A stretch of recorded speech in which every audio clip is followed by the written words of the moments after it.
The following podcast is recorded and produced by Emerge, a media creators co-op, in affiliation with the network at bicbp-radio.com.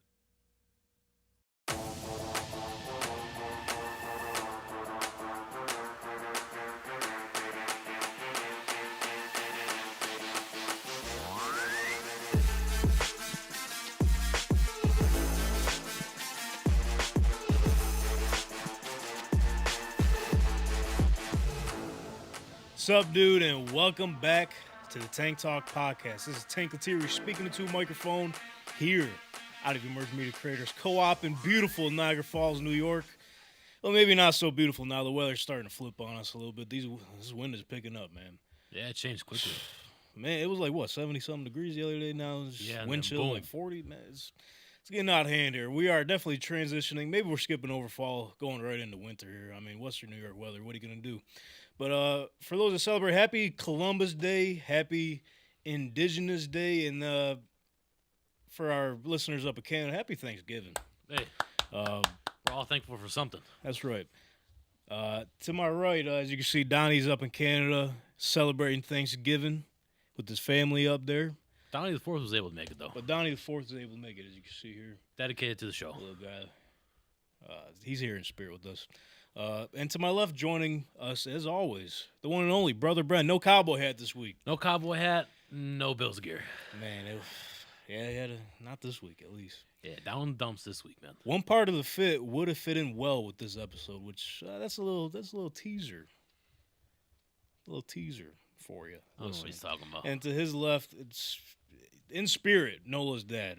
He's always here. Shout out to Nola's dad. We got they got Nola baptized this weekend.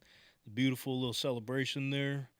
Had it set up on a Sunday, the morning when the Bills play. I don't know who the thought process going into that, but nonetheless, I digress. They did mass in the bars, I heard.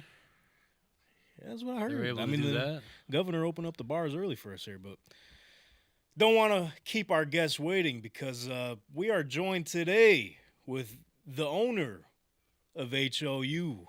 HoustonFootball.com. Here we go. Here he is, ladies and gentlemen. Cody Stooges. Cody, how we doing, man? I'm having a blast, man. I love you guys' setup. You guys got a better studio than I do. I got to talk to the Houston football people. Give me a better studio. You got the setup up there, Houston. man. Hey, let's figure it out. There's a new coaching regime for the Texans. What? A new franchise quarterback. We need to get Cody a new set. How about Come that? on. I'll talk to my boss, which is me. About getting a new set. Here we go. All right. So, Cody, man, what's going on? I hate to bring it up, but things didn't look great yesterday. How we feeling today? Well, woke up this morning. The Houston Texans still have a franchise quarterback, so that's great.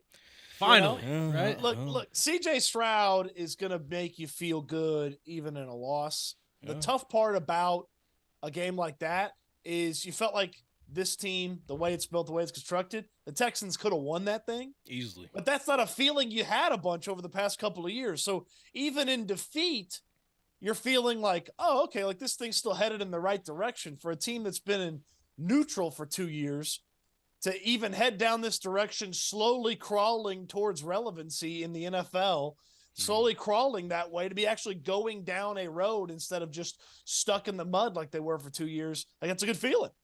100%. I'm right there with you because, I mean, as we kind of talked before the show here, I was telling you about my Colts fandom and experience. Like, past 7, we've had a different starting quarterback pretty much every season for the past 7 years, man. Yep. So, both of our franchises are on the same boat. Promising rookie quarterback, potentially franchise guy for both of us. But in terms of Houston, man, C.J. Stroud is on fire. What was the stat last week that they gave out? He's in a very legendary class with some Hall of Fame quarterbacks to throw average, 300 yards, no picks through their first 4 games. Yeah. And that's in the likes of Peyton Manning, Drew Brees, Patrick Mahomes, Aaron Rodgers, and I'm missing one. The greatest of all time, Tom Brady. Yep. How'd you forget? Is that good? You tell me, Cody. Now and I think it's an important distinction, too. None of those were rookies when they did it. Okay. None of those guys were rookies. Like CJ Stroud's doing this as a rookie with a wide receiver group that most people thought was one of the worst in football, with a brand new first time play caller as his play caller, and an offensive line that I believe yesterday started their 9th different offensive line in 5 games. Yeah. So they've had 9 different offensive line setups in the regular season, not to mention that they had different ones in the preseason. So yeah, it's pretty impressive. It's pretty impressive what CJ Stroud's been able to do. Yeah, 100%. I mean, you just touched on the line, like going into the season, like it looks like the Houston Texans offensive line is set up for success. I mean, you got Laramie Tunsil, one of the highest paid offensive tackles in the league, and like you could stop the list there. Yeah, look, they in the offseason, with the way that they operated with this draft class, the hope and expectation was highest paid left tackle in football, Laramie Tunsil, left tackle. Mm-hmm. First round pick from last year, Kendrick Green at left guard. Yep. Second round pick, Juice Scruggs at center. Shaq Mason was brought over via trade. They paid him. He's like the 12th highest paid guard in football. So he was going to be the right guard. And then Titus Howard got his new deal in training camp. And so you're thinking, okay, Titus Howard going to be the right tackle for this team. He's one of the highest paid right tackles in football now. So that was supposed to be the offensive line. Mm-hmm. And then Kenyon Green goes down with an injury in training camp. He's done for the year, IR. Juice Scruggs goes down after the first after the last preseason game. He starts the year on IR. Titus Howard broke his hand in training camp. He was going to start he was supposed to be back week 2. Things don't go well. He has to start the year on IR. And Laramie Tunsil plays a game, then misses 3 games. Oh, by the way. Oh, here we go.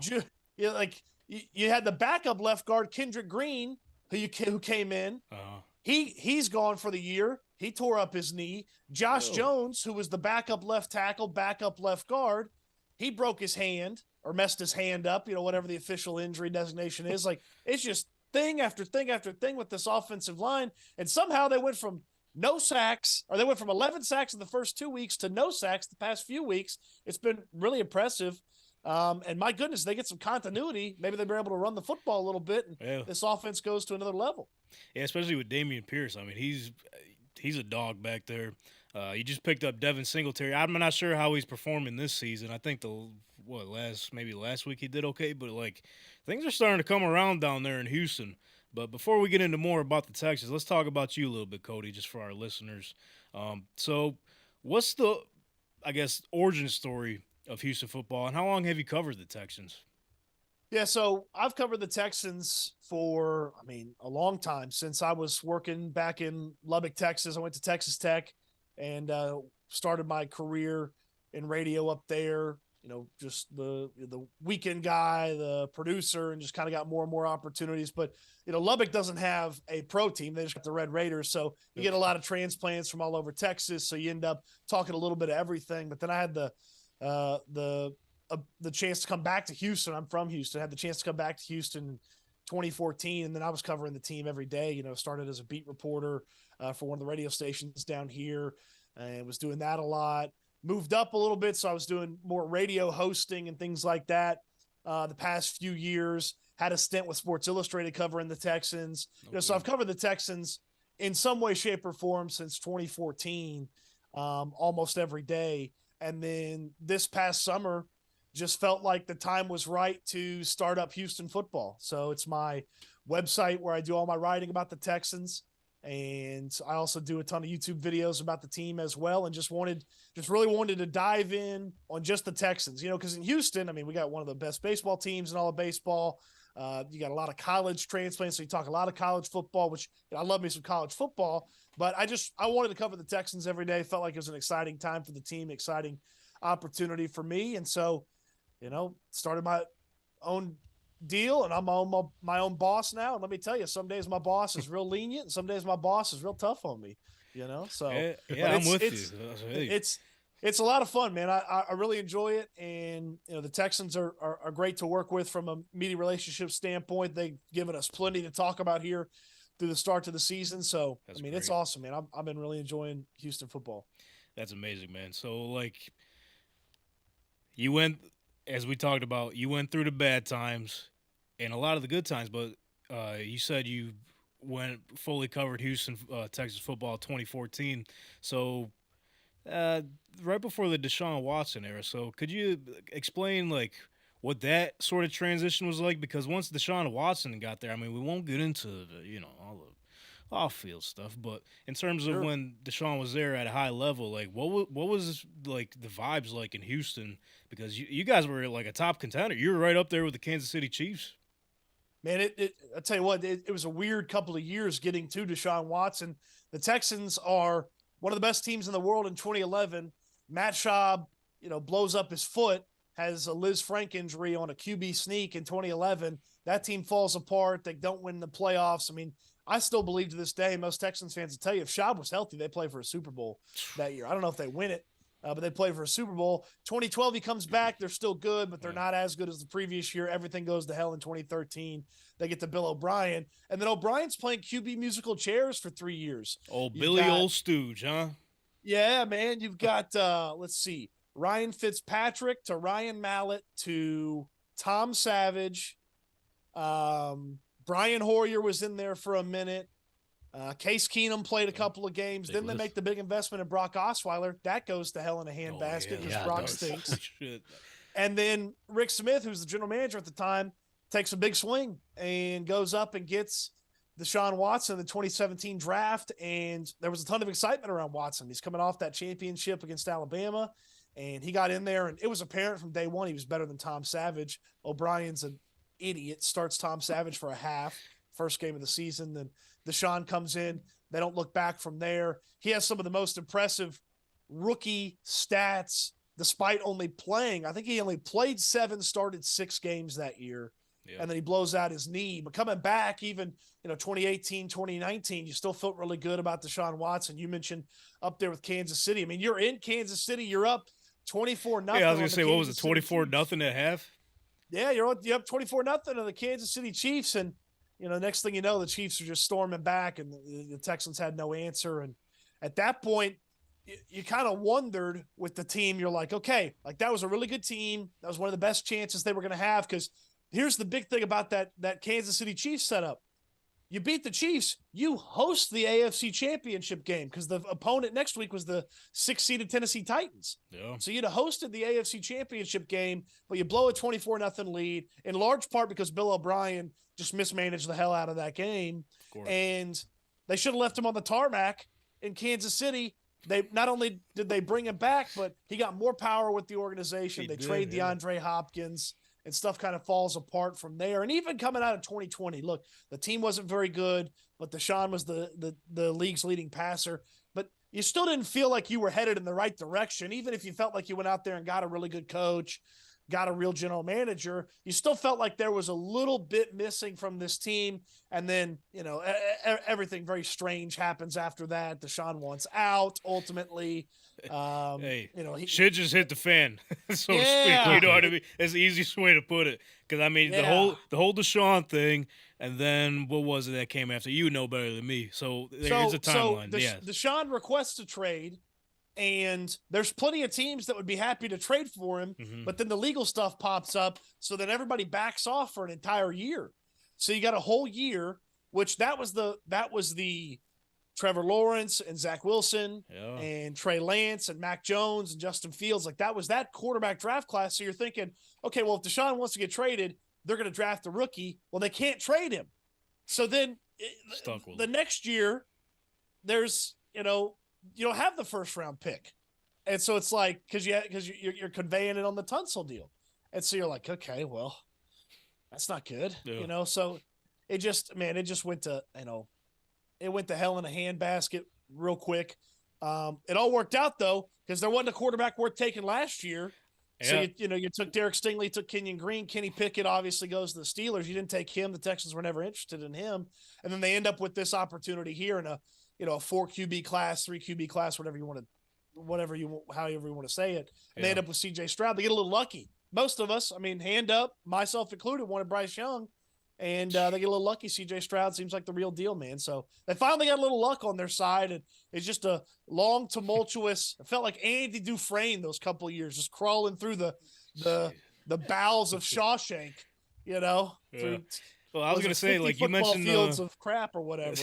you know? mentioned the I mean, speaking of crop, like the 2020 class or whatever it was with like Lawrence and Trey Lance. Now that we're kind of like on the back end of it, maybe they did get lucky not taking any of those guys, because you see how these guys are playing now. I mean, Trevor Lawrence is still playing phenomenal. Yeah, you weren't getting him though. You know, Jacksonville had that Exactly. spot, had that. Yeah, Right. Yeah. But other than that, like, I mean, Fields not looking great in Chicago. Zach Wilson, we seen what's going on with him. And Trey Lance, I mean, they Still don't know yet. right. Well, I mean, 49ers gave up. Oh, I know he stinks. That's what I know. I know if he's any good, Kyle Shanahan had kept him. Exactly. Yeah, that's true. And the funny thing about that, I mean, just kind of go off topic a little bit, just like the game leading up to Dallas and San Fran last night, the word was going around that Trey Lance was going to share like the playbook and the plays with the Cowboys. Well, I mean, there's a reason why he's there, because he couldn't understand the damn playbook. So it's like, even if he did get him to play, as we seen the result last night, the game It didn't work plays. out well. Yeah, no, it did not. Look, sometimes you get lucky as a franchise that a certain QB or a certain player, you know, falls in your lap. I mean, I think we've seen a couple of different drafts here in a row where some team just got really, really lucky because another team made a certain decision. I mean, this year it looks like it's C.J. Stroud and the Texans. They got lucky because the Panthers liked Bryce Young. You go back to last year, the Jaguars liked Travon Walker. Well, the Lions end up with a stud in Aiden Hutchinson. The Texans like Derek Stingley. Well, the Jets end up with a stud in Sauce Gardner. So, like, it year after year, and you can find it. I think the first round is where you pay more attention to it. Right. Like, oh, okay, somebody knew that Amon-Ra St. Brown was going to be better than all these other guys. Like, I don't know that I buy that. But in the first round, it feels like there's a lot less variables in the first round. So you can live with missing out on a guy in the mid rounds or the later rounds. Yeah, but in the first round, you miss big. Like, I mean, I know in Houston, a lot of people are like, how you miss so bad on Derek Stingley? Sauce Gardner's right there. So you can see that in the draft quite a bit. Yeah. And then sometimes it doesn't matter. Like it didn't matter who the quarterbacks were after Trevor Lawrence. They all stunk. And everybody's in trouble. The Patriots are in trouble. The 49ers already moved on. Yep. The Jets are in trouble. So the Bears are in trouble. Like it sometimes it doesn't matter. Sometimes you get lucky and sometimes it doesn't matter. All right, it's just the roll of the dice, man. Whatever side you get, you're probably better off. Like, well, to circle back to this year, like, we talked about it last week, actually, because, I mean, we're talking about C.J. Stroud coming off that performance, that stellar performance or whatever. Like, maybe Carolina should have went with him first overall, because the word was that Frank Reich, which is not looking great for him right now. Hell no. He wanted Stroud in there. I mean, who knows how true that is? That's just what the rumor was around that time. But the owner wanted Bryce Young in there. Now look how it's paying off for him. Stroud is looking like, you could easily say, the best quarterback out of this class right now. And then Anthony Richardson falls to the Colts at 4.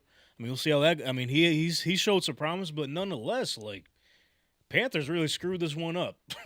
Man, we're a made field goal away from C.J. Stroud being the number 1 overall pick.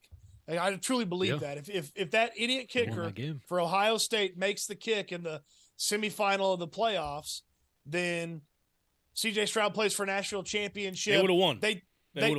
They absolutely dice up TCU just like Georgia did, and no doubt. And he's the number 1 pick in the draft, and there's fewer questions about him. And I mean, it's S2 scores and this or that. I'll tell you what, he processes what it takes to throw the football to who needs to get the football. That's what he processes. I don't care. He may not be very good at video games, all right, but he's damn good at throwing the football where it needs to go.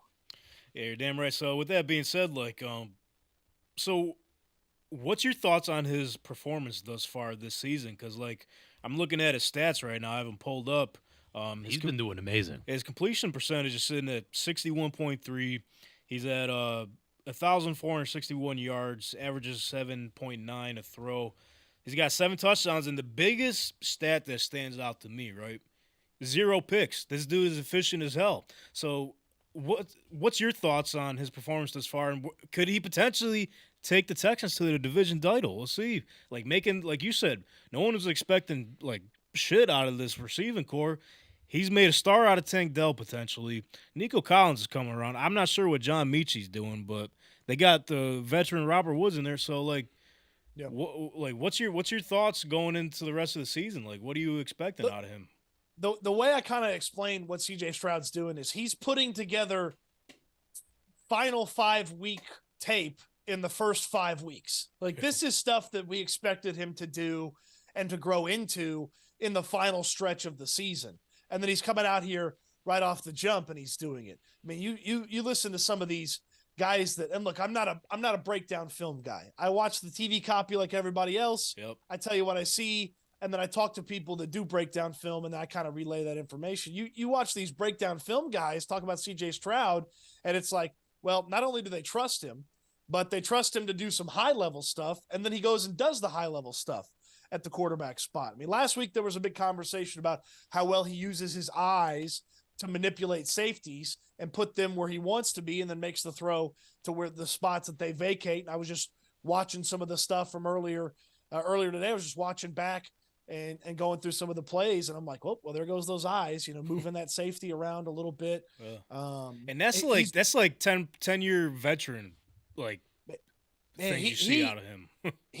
he comes in with it's really different than Deshaun Watson. Deshaun was good from the jump quarterback type thing, but it's really different from Deshaun Watson because the demeanor is different. And then the type of quarterback is very different. Deshaun was amazing in creation outside of the offense. Within the offense, like take the 3 steps, hit the guy, in stride, timed up right. Like Deshaun didn't do that really well in Houston. He made a lot of plays outside of structure. CJ makes plays outside of structure too. But man, what he's really impressive is when the train's on time, is the old thing I hear old coaches talk about. The train seems to always be on time with CJ Stroud. He's making throws at the right time. You see it a lot where he's starting his throwing motion before the guys even started to make his break, which that's some high level stuff. Again, he's far more advanced in these first 5 weeks than you would have expected or hoped for a rookie quarterback. So then you start to get excited about, well, he's already at point B. So how far can he go in the next few weeks? And I think the biggest thing, you've talked about it a little bit with the interceptions, takes care of the football. He had 2 fumbles in the first couple of weeks. He had both of them went for turnovers, not just, hey, fumble the ball, the play's dead. He falls on top of it. No, he had 2 sacks that turned into fumble recoveries by the other team. He's cleaned that up. He doesn't take hits. He uses his legs along the lines of that Georgia game that we saw in his final college appearance. Like he uses his legs to create. He uses his legs to get yards when he has to, extend plays. His throw on the run is fantastic. Like the expectations have jumped up huge for him, primarily because he's performed so well in these first 5 weeks. Yeah, it's very impressive to say the least. And I know like NFL put a post on Instagram today. It's really tough to judge us, but they're saying he's on pace for 5,151 passing yards, which I'm not sure what the rookie record is, if any of us know off the top of our head, but it's got to be over. It's got to be up there. It's Andrew Luck. Hey, shout and out. it's like 42 or something like that. That's almost 1,000 more. Yeah. insane. 4374. Boom. Yeah. There you go. But also, I think it's coaching too, right? Like you gotta let you guys play how they want to play, with all their strengths and stuff. Yeah, play kind of hide away their weaknesses. Man, I tell you what, after watching Bill O'Brien for, from 2014 through 4 games of 2020, Bill O'Brien was very much, I do it this way, and so I'm going to make guys fit what I do. And that's terrible. And that is just that is not what DeMeco Ryans and offensive coordinator Bobby Slowick do. The complete opposite, actually. Yeah, it's like it feels like I mean, you look back, like Jimmy Ward's a great example. Jimmy Ward's in San Francisco. He's playing slot corner for them, and he doesn't like it. He doesn't enjoy playing slot corner. He's a free agent. DeMeco Ryans needs somebody that knows his system. He brings him over from San Francisco. Jimmy's a safety, where occasionally he plays a little slot corner when the team needs him, but that's not his primary position anymore. He wants to play safety, he plays safety. You know, the way that they've used some of these linebackers, the way that they use these offensive players. I mean, for the first 2 years of Nico Collins' career, it felt like the only thing he ran was sort of that go or that fade down the sideline. Well, you know what he's running now? He's running crosses. He's running drags. He's running, bigger guy. posts over the middle of the field, and they're getting him the football. Like, they're playing to guys' strengths in Houston. And that's the thing is they've started to draw out the potential of a lot of these guys that you haven't seen over the past couple of years. And whatever strengths guys do have, because they're still overall a lightly talented team and a limited team, they're trying to set guys up for success by playing to what strengths they do have. And that's something that I feel like too many coaches at every level find themselves. It's hard for them to do. It's hard for them to just trust the player and put them in a good position to succeed. It's definitely like there is some in like you definitely see it a lot when the college coaches try to transition to the NFL game. Like, it's the ego thing, man. Like, whatever I say goes. It doesn't matter who you are. You're going to fit in this system I have. But you see it with the successful teams in the league, like Andy Reid and the Chiefs. All the newer coaches, too. They're just like, because Steichen's doing pretty good with that, too. Right, and that's the problem we're missing with Frank Reich. Frank Reich, it was like, okay, we're going to do what I think is best for this team. And look at them now, the Panthers. They're making Bryce Young do what Frank Reich wants to do, and it's not working well. Yeah, man. So, I mean, you definitely touched on pretty much what you were thinking of this new culture regime. Is there anything else that you definitely see, like, just from the Houston Texans, like, fan and perspective covering the team that a lot of, like, the national people don't see? Like, what's the new culture like? And obviously we're starting to see it transition onto the field, but what's it more so, like, behind the scenes that you would kind of pick out rather than us on the outside looking in? I mean, guys have fun. Like there's even, and we haven't been in the locker room this week. For Wednesday's first day we're in the locker room for interviews and stuff like that. But even guys coming to the podium today to talk about it's not a rip your heart out because you kind of watched the guy surgically take you apart there on that final drive. But I mean, we talked to safety Jalen Petrie, who's a second-year guy. We talked to rookie linebacker Henry To'oTo'o. And then we talked to veteran wide receiver Robert Woods. And it's like there's still like an upbeat nature to those guys. And even D'Amico Ryans, when he came in on Monday, like I was shocked at the optimism that he showcased because so many coaches come in here and it's, after a Monday, after they've had a time to go through and look at the tape, they're like, oh, well, we didn't do this well. We got to fix this, D'Amico Ryans came in and was like, yeah, actually, we did a lot of things well that we didn't really give ourselves credit for. And it goes back to that old saying, it's never as good as you think it is. It's never as bad as you think it is. It's usually somewhere in the middle. And like just the mood and the vibe around the team, especially after wins, it's great after wins, but even after losses, like there's hope, there's optimism. I think CJ Stroud's a big portion of that. Because, we played the clip of his press conference last week, man. Yeah, like that got me. I'm like, okay, Houston's really got something. He said every time the Houston Texans fans go out there, he said they got to come in here wearing this Texans gear with pride, man. They got to walk around with the swag that we have when we get these dubs, and I mean that uplifts everybody. Yep. What I liked was last Wednesday we asked him about that stat you talked about earlier, the start to the season. He's in the same vein as Tom Brady and Aaron Rodgers and Peyton Manning and Mahomes and Drew Brees. And he's like, those guys are awesome. Those guys are great. I got to talk to Tom Brady over the summer. He told me the most important thing is take care of your teammates and everything else will take care of that. So that's what I'm trying to do. And he's like, it's cool to be mentioned with those guys, but I have a lot of work to do. Like I'm not those guys. Like there's a lot more to what I want to bring to the table and what I want to be as a quarterback and how I want to help my teammates succeed. And so it's like, it's sometimes it's hard for NFL players to take accomplishments and then file them away and go back to work. Right. And I feel like this team has a pretty good outlook week in and week out of succeed where you can, take your accomplishments, file them away, take what didn't work, get better or work on getting better, because a lot of this stuff's not always a 1 week fix thing. Right. Just work to get better on those things. And this team's mentality, I think, is one of the biggest things. That's one of the pieces of the mentality. It's the biggest thing that's different from previous teams. Yeah, you definitely tell that they're using that to their advantage and using that as motivation and running off with this thing. So, like, CJ Stroud also mentioned that the two players he looked up to in terms of quarterback play, and he tries to mold his game after. Funny enough, one is Deshaun Watson and the other is Michael Vick. So far, like, have you seen any of those two player styles transition into his game on the field these first 5 weeks here? Not really. Yeah. Not really, because both those guys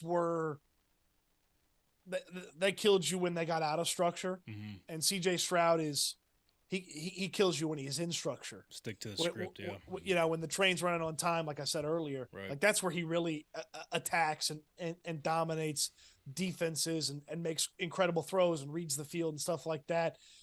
He's not afraid to use his athleticism. I think back to the Steelers game, he had a couple of rushes, or he had a rush in the red zone to get them into a first down situation. Yeah. The ability to roll out and throw on the run is a really impressive. Like the conversation was coming out of college, is he going to use his legs to get those extra yards? Exactly. That was one of his knocks going into the draft. Like, he wasn't really mobile in college, other than their playoff game. He didn't really show it until then. So what was he going to do that? And yes, he does that, but it's in the same vein. And now I want to be very clear as I say this. I feel like Mahomes is the best at, my legs are an emergency and I know how to use them, but my preference is to use my legs to extend a play and make a good throw or make a play that way. That's how CJ Stroud approaches it.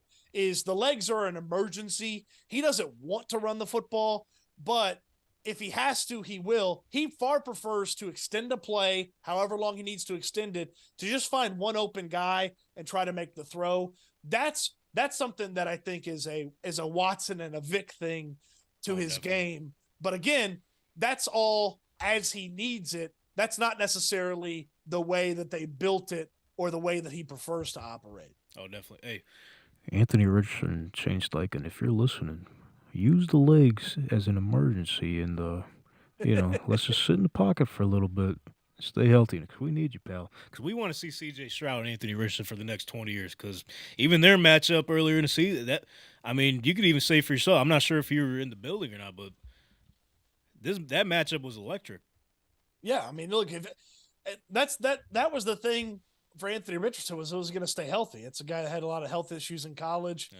I mean, concussion protocol. He comes out of concussion protocol, hurts his hamstring while he's dancing, has to miss a game.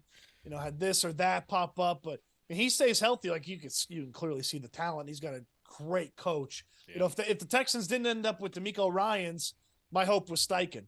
So I think very highly of Shane Steichen and what the Colts are doing. And I mean, you could see how good of a coach Steichen is with just how they managed without Jonathan Taylor, how they've managed without Anthony Richardson, swapping QBs in the middle of games and not missing a beat. I mean, he ate DeMeco Ryans lunch in that first half earlier this season. So, Steichen's a high level guy. I didn't want to be the one to say it.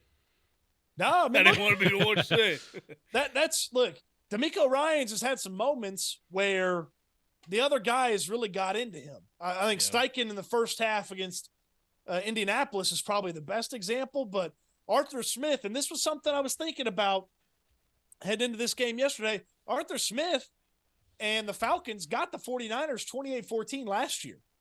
And that was with less talent than they have now. So Arthur Smith rolled in there again yesterday, and he was ready for DeMeco Ryans. He was adjusting. He was trusting his guy. He was putting his guy in a position to succeed. Yeah. And, the next thing you know, the Falcons are walking out of there with a victory. But, I would tell you, if you played that game against the Falcons 10 times, I feel like the Texans probably win 8 of them. But one of the 2 times the Falcons win, it happened yesterday. Yeah, unfortunately. Any given Sunday. Yeah, I mean, that's what they say. And I feel like you mentioned the Arthur Smith kind of recalling back to their game last year when DeMeco Ryans was the defensive coordinator in San Fran. I feel like from a fan perspective, like, we don't really think about those coordinator and coaching matchups as much as maybe we should. Man, look, this league is about quarterbacks and coaches. Yeah. And the trenches too. Don't forget the trenches. But if you could have the best offensive line in football. Yeah. If your coach is a bumbling idiot, I don't trust you. You know, I think about some of the stuff that's happened in Cleveland the past couple of years. I love their offensive line. They got an awesome offensive line. One of the best in the league. Yeah. Great example. They've had some issues getting things going, and I don't know. That's always Stefanski. Sometimes it's the QB. Sometimes it's QB and Stefanski together. There's a lot to get into there, but this is a league where, especially for a team like the Texans, yesterday their offensive coordinator maybe put them in a rough position with the amount of times that he ran the football, when maybe passing the ball would have been a better, offensive coordinator Bobby Slowick.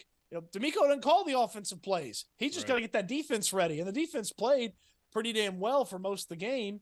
And most of the time, you get 2 turnovers, you hold the other team to 21 points. You ought to be able to win that football game.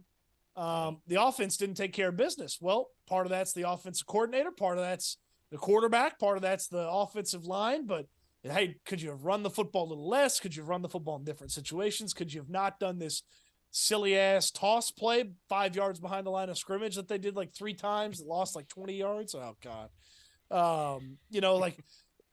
We definitely don't talk about coordinators and coaches as much as we talk about head coaches, and there's some real advantages to be had from some of these guys. 100%. So speaking of which, I mean, Texans fell short against the Falcons yesterday, but let's put that in the past.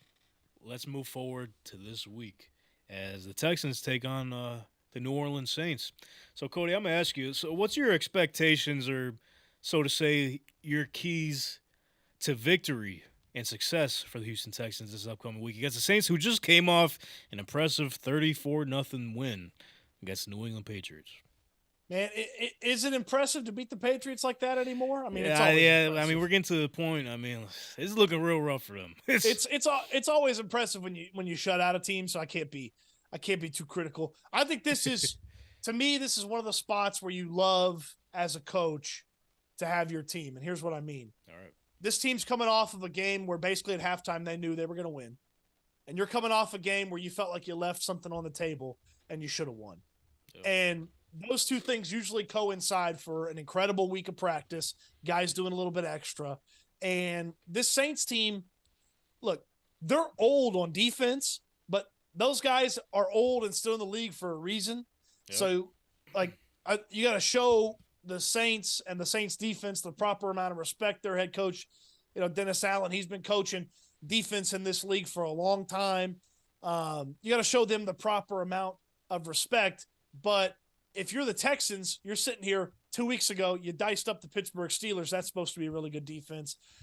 New Orleans is coming to town. They're not the same. And your quarterback, who the more input he gets, the better output he has.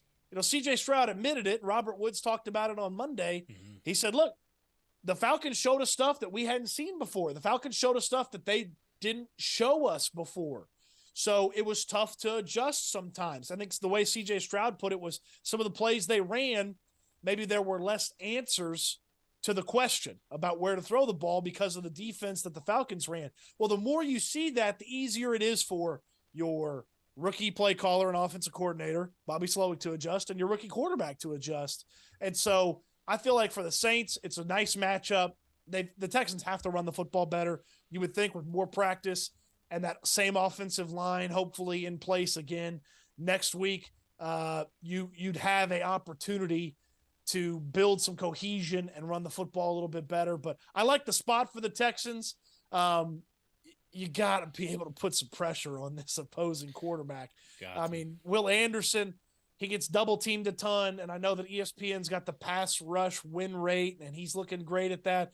I need some pass rush sacks. That's right. I was going to say that, we haven't really seen much stat-wise from Will Anderson. I know they're saying that he's kind of having an impressive rookie campaign so far, but when are we going to see it start translating into sacks, man? Man, that's the thing is, he's done a lot of good stuff. Had some tackles for a loss yesterday. Will Anderson did something I've never seen a defensive end do yesterday. Jonnu Smith, the tight end for the Falcons, blocked him, and sort of threw him down and then went out for a pass route. And Jonnu Smith caught the ball, and then Will Anderson tackled him from behind. And I was like, that's not how defensive ends are supposed to work. Yeah. Yeah, one thing we've been saying, it's like these defensive players are insane nowadays. Like, you got to go out and do everything out there. So, you literally put – I mean, you see with Micah Parsons, he could play any position on that defense, even man. Aiden Hutchinson with that catch. Yeah, the interception yesterday. Yeah. Yeah. You don't see that often from defensive linemen. One of my favorite Will Anderson stories from training camp is the Texans offense. They ran a screenplay to his side of the defensive line, and he kind of got fooled. And so he saw that it was a screenplay, and he sort of chopped his feet. And then he turned on a dime and ran out there. And as soon as the wide receiver caught the ball, Will Anderson was there wrapping him up. And I was like, did he teleport over there? Like, how did the defensive end that got fooled by the screen then make the tackle on the wide receiver behind the line of scrimmage? Like, he's a freak athlete. And really, to me, a lot of this 4-man pressure is not working. So I would think D'Amico Ryans is going to dial up a little bit more, get some 5-man, 6-man pressures in there, and just trust those DBs. I don't know if he trusted the DBs enough to blitz because you're down Derek Stingley. He's been down for a couple weeks and will be down for a little bit more. Shaq Griffin, who was the veteran backup that you brought in case this Derek Stingley injury happened, he didn't play yesterday either. So as you get a little healthy, maybe you trust the DBs a little bit more. You can send a couple more blitzes. But I like the Texans' chances. I like this spot a lot for the Texans on Sunday. That's because we're talking about Shaq Griffin last week, or what was it, 2 weeks ago? Because we're trying to figure out who the hell signed him. Because we're trying to think of because the Colts obviously are kind of slim at the cornerback spot, and so are the Bills, both dealing with some injuries. We're trying to think who was out in the market. I was thinking him, but I completely forgot he signed. That's a big pickup for them, man. Yeah, man. I mean, you turn to a guy that's a couple years removed from some really nice play, but he's healthy. It's a guy you can trust. He's tough. He loves to get in there and tackle. So you don't have running backs running him over, running past him because he's a willing tackler, which is nice. Right. They could have used him yesterday. I don't know if he did, and I don't know if Shaq Griffin's the difference between you beating the Atlanta Falcons or not. But I trust him more than some of the guys they had out there. But hey, injuries are part of the NFL, and that's one thing the Texans have not allowed to be an excuse at all. Is they've had a ton of injuries, a ton of guys missed time, this and that. They're never letting that be an excuse. And the way D'Amico Ryans has approached it has always been, hey, whoever's out there, we expect them to play. Yeah, next man up mentality. We expect them to succeed. And the cool thing about this next man up mentality is there's actually men that you want up. Like Shaq Griffin's actually a nice backup. Yeah, previously, when Bill O'Brien's saying that, they were thin as a 50-year-old man's hair. They didn't have anybody that you wanted as a backup. Hey, our producer Maranto, he's got some hair. He's got some nice hair. You probably can't see him, but boom. Oh no, actually, we'll take it back. We'll take it back. Take that back. I don't know what the hell's going on. Or you could be 26 with none, Cody. You know what I'm saying? Hey man, that's all of our future. That's all. Yeah. I used to want to be Stone Cold Steve Austin. So I used to be in high school, getting a buzz cut, shaving my head with disposable razors. I couldn't grow a goatee back then though, so I just looked like I looked like Wooly Willy. The little game with the lead pins. That's all I looked like. I looked like Wooly Willy before you put any hair on it. Oh my god! All right, well, Brother Brandon, you got any other Houston Texans questions here? I mean, the future's looking bright, Houston. Like, even though we're AFC South rivals, man, but it's looking bright for both of us. And I love what Houston's doing right now. What say you, Brother Brandon? Yeah, same. I think they got everything in the right place. They got a patient head coach with the little swarm mentality, that draft, I think, was a key piece to it. You get a key piece, a leader of the offense, and you got leader of the defense. You got a quarterback and a guy who gets to the quarterback. That's what you need in a football team. 2 pillars for the Houston Texans, man. And also, they traded away. What's the draft pick situation? I always forget the compensation with the Cardinals. So the Cardinals have the Texans pick next year. Okay, but the And Texans do they have the Browns extra pick still? Exactly. Yeah, Okay. they still have the Browns pick. Yeah. All right, so So they still got one. still works Yeah, out. still got a first. Still got a first. Yeah, this draft too, by the way, Tank Dell, who looks like he's a nice find. Concussion protocol right now, I would say iffy for Sunday. Yeah. Henry To's a nice linebacker. Fifth round picks don't always get on the field all the time, but he's looking real nice so far for what a Good fifth tackler, round pick's yeah. supposed to be.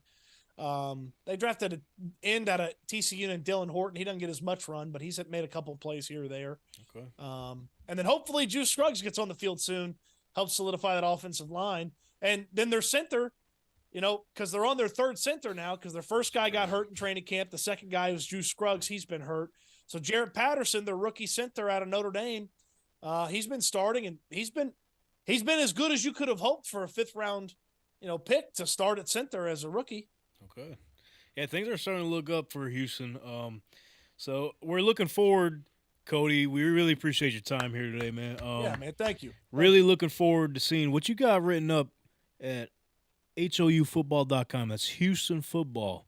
And Yes. where else can we follow you at, Cody? Man, hit me on Twitter at Cody_Stoots, where you can find me on Twitter. I'm here on YouTube. You'll see some of my videos on here. Do a lot of breakdowns here on YouTube. And then for Houston Football, this is weird. I feel like I'm in 1999 every time I tell people this. You got to put the www in front of it. I don't know exactly why.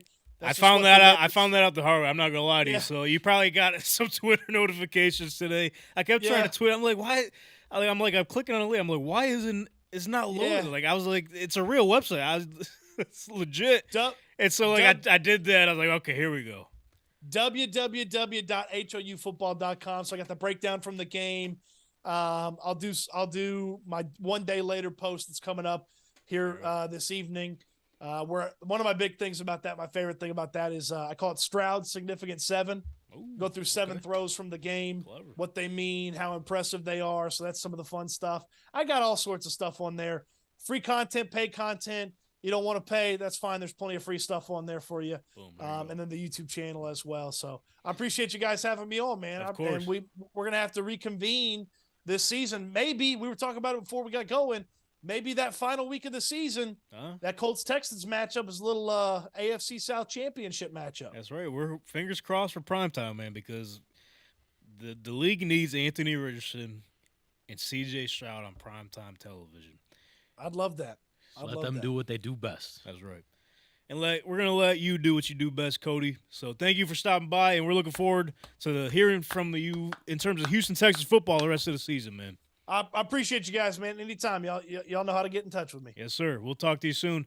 And for those of you watching, we'll see you on the other side on this 5-minute break. Nonetheless, football's back on our television sets. Tank is back. It doesn't even matter who the fuck. We could be out there playing, and people would be happy to fucking watch. You know why? Because they're fucking tired of their miserable lives, like we all are, and we want to escape in the world of football and watch some fucking people get hit and some touchdowns be scored, drink some beer, eat some pizza without feeling guilty for fucking ordering every Sunday and Thursday. That's right. I couldn't have said that better myself.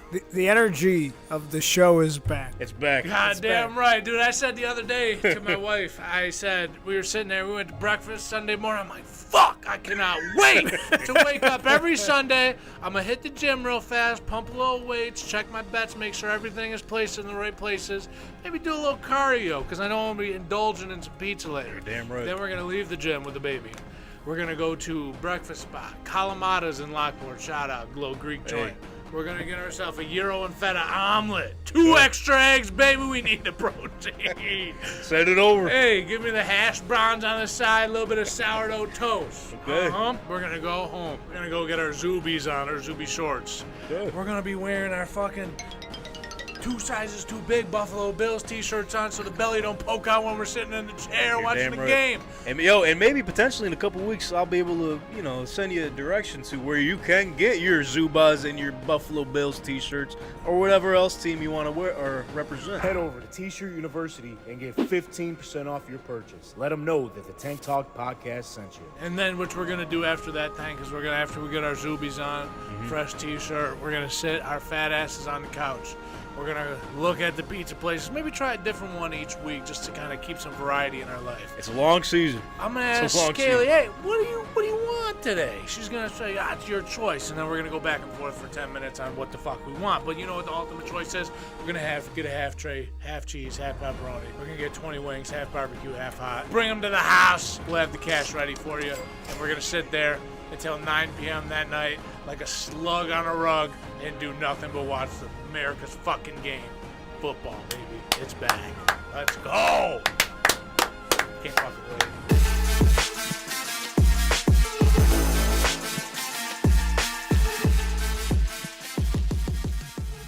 Hey, I want to welcome the Swifties to the NFL, man. Yes, sir. Welcome to the league.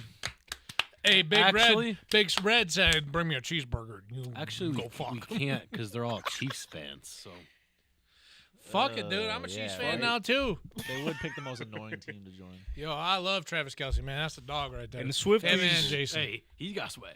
The Swifties were saying potentially Taylor Swift had to leave the Kelce suite in a popcorn machine. What's our thoughts there?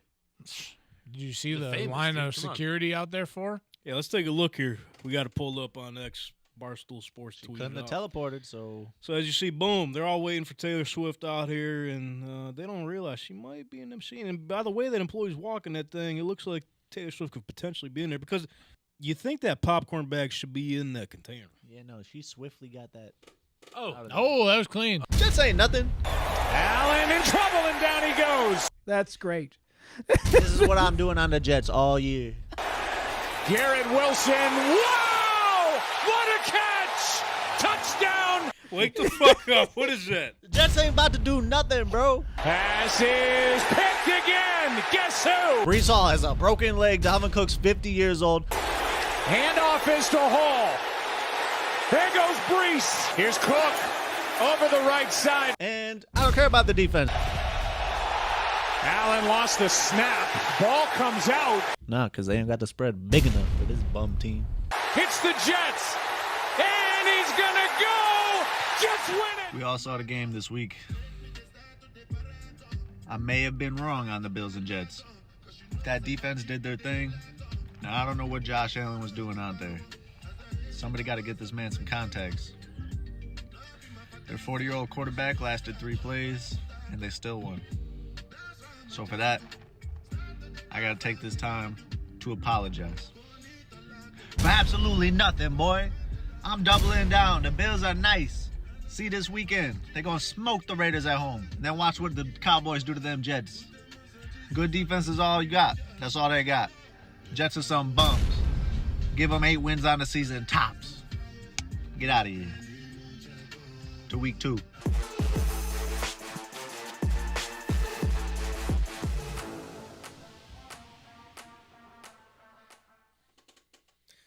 What's up, dude, and welcome back to the Tank Talk podcast, where we just spoke with HoustonFootball.com's Cody Stoots. Gave us the inside information on the Texans. And hey, like we said, it's exciting times down there in Houston, huh, Brother Brad? Yeah, I'm not a fan now, okay? Fuck the Colts. So let's add it to the list. Is you Nola's dad? Because he said he's all the way on board as well. We still got to figure out. Donnie said he's on board with the Colts the last time I chatted with him. He loves and hates everybody, so I don't trust him. He's a tough guy to figure out. Yeah, I don't. We gotta figure out if he likes Brock Purdy at first. Let's figure that out. Then we'll figure out teams. We gotta figure out players before the teams. Okay. But today's a big AFC South show, so we just spoke with Cody about the Houston Texans. While we were gone, there was some unexpected breaking news with the Colts and Jonathan Taylor a couple days ago. Oh, yeah. So Jonathan Taylor, the saga's over, ladies and gentlemen. Him and the Colts reached an agreement on a 3-year, $42 million contract that includes $26.5 million guaranteed. News broke and told by Adam Schefter's, or rather, excuse me, ESPN's Adam Schefter. There's kind of like a source off going on because they're saying Schefter was the first one to it. And I see another one that Rappaport was the first one to it. Can we just figure this out? Like, whoever got it first, who cares? Just fucking, the news is the news. Whatever. News is the news. Spread it as fast as you can. It was a tie. Yeah. So with that being said, the saga's over. This is a great day for the running back market because now, in terms of the guaranteed money list, the top, CMC, then you got Kamara, then you got JT and Derrick Henry. That's a boom. You think that's why Steichen wasn't saying nothing? He said, listen, I already talked to him. I told him we're going to pay him. We're not telling anyone, though.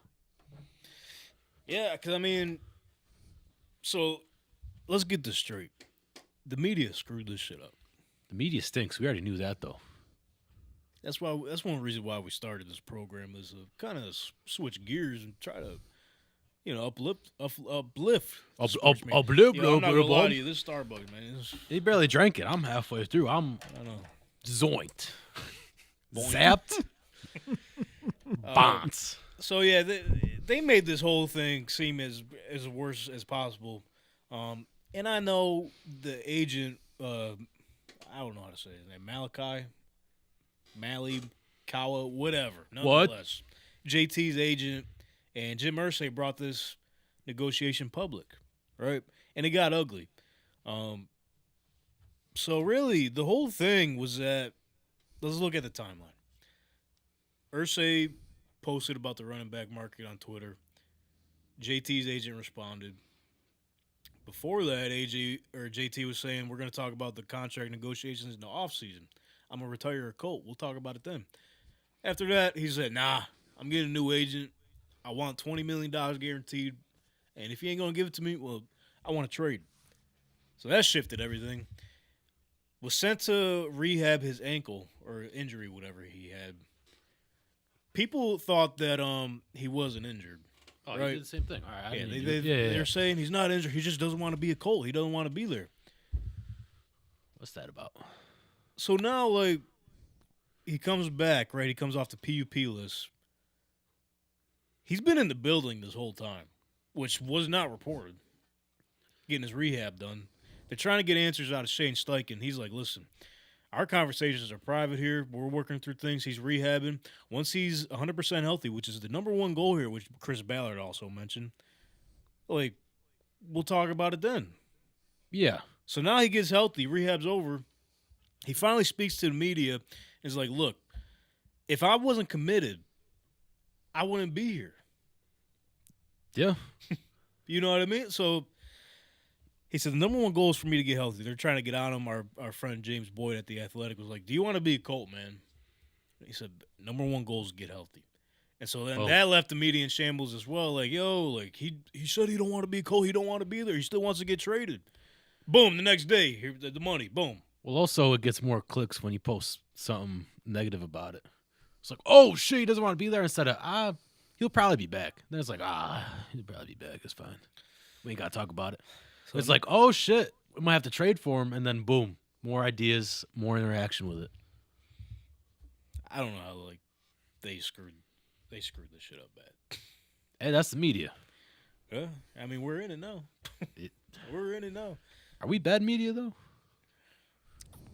I would. Yeah, I hope we not. big media. I would think we're not bad media. I mean, think we're, all right. we're not great, but We're not not bad. old school media. We're the new media, as Draymond Green would say.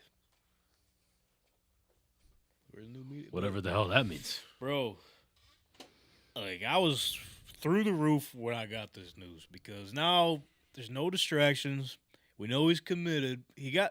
Everyone got what they wanted because as I was preaching into this microphone right here, the Colts, especially in the Chris Ballard era, they take care of their guys and they pay them. They pay their guys. The problem was they didn't want to pay him yet until they knew he was healthy. It took one practice. It took one practice for Ballard to see, okay, come in, let's set this up. Let's get this shit done. It's just crazy. Because it felt like with all the media was pushing, and then it felt like I was out of nowhere. It's just like, yeah, bad news. Boom. He's back. And like, I was surprised with how early it came. I was thinking down the road a little bit, at least. Yeah, like, okay, let him play a little bit. A few games. Yeah. 0 games. They've seen enough, but they're going to ease him back into the lineup. We've seen a couple snaps that he took. It has to be Steichen, though. I'm sure he was a big part of it. And I'm sure, like, Taylor even said himself, he's like, he's been impressed with the way Richards has been taking command of this team. Yeah, and that's part of coaching, too. And Taylor was also saying, like, they made it seem, well, it's JT Hoodie era, he did seem like a heel and a villain, right? But this whole time, he was saying, like, look, like, my teammates are like my brothers, man. Like, they've been here for me since I got drafted here. I'm going to cheer and root for these guys, man. Yeah, and like, also, I've been on constant contact with these guys since day one. They see them more than their own family. Like, they have to, you know? Yeah, man. So, just want to take a quick moment of silence for those Dolphins fans because we kept our receipts, man. What? Dude, this whole thing, they're like, oh, he's coming. He's going to get traded any day now, any minute. Colts don't want him. They're treating him like crap. Let's have a moment of silence for the Miami Dolphins fans who thought JT didn't want to be a Colt and they were going to get traded to the Miami Dolphins. Moment fucking pass, all right? You got Devon A-Chain, Raheem Mostert, and Jeff Wilson coming back. Possibly Rookie of the Year. Sorry about it. And the one thing, too, before we move on, like, the Colts played this shit right. Yeah. Right? It was just the media took it into their hands to make it bad. So, when Chris Ballard was like, we don't want to get you in here until you're healthy. That's number one. And so they're on the same page about that. But JT wanted to get his money before he got hurt. So the next thing was like when he requested the trade, he tells like Ballard's like, okay, we're gonna set the value at what we value at, right? What we value at. However the fuck is that the best way to put it? I guess. Well, the Colts value Jonathan Taylor at. Oh no! What happened? Oh. Oh no! Trying to be all, Oh no! Well, you know how this show goes. You know how this show goes. Just do your podcast. Don't look at this code. Let me take care of the TV. What is going on? Don't look at the code. They're gonna hack into the program. Don't look at the code. Anyways, anywho, that's what Jonathan Taylor's doing. No, coming from the whole media's head. No, let me finish my statement here. Sorry. So when he requested the trade, Chris Ballard and Jim Irsay were like, okay, we value you as one of the best running backs in this league, which the media also misconstrued that. So if you do want to get traded, we're going to show you that there's no other better place for you than right here in Indianapolis. Right now, sorry. It's a habit. Come on, man. Sorry. So they went ahead and did that. They got what? Like no offers. The phone did not ring.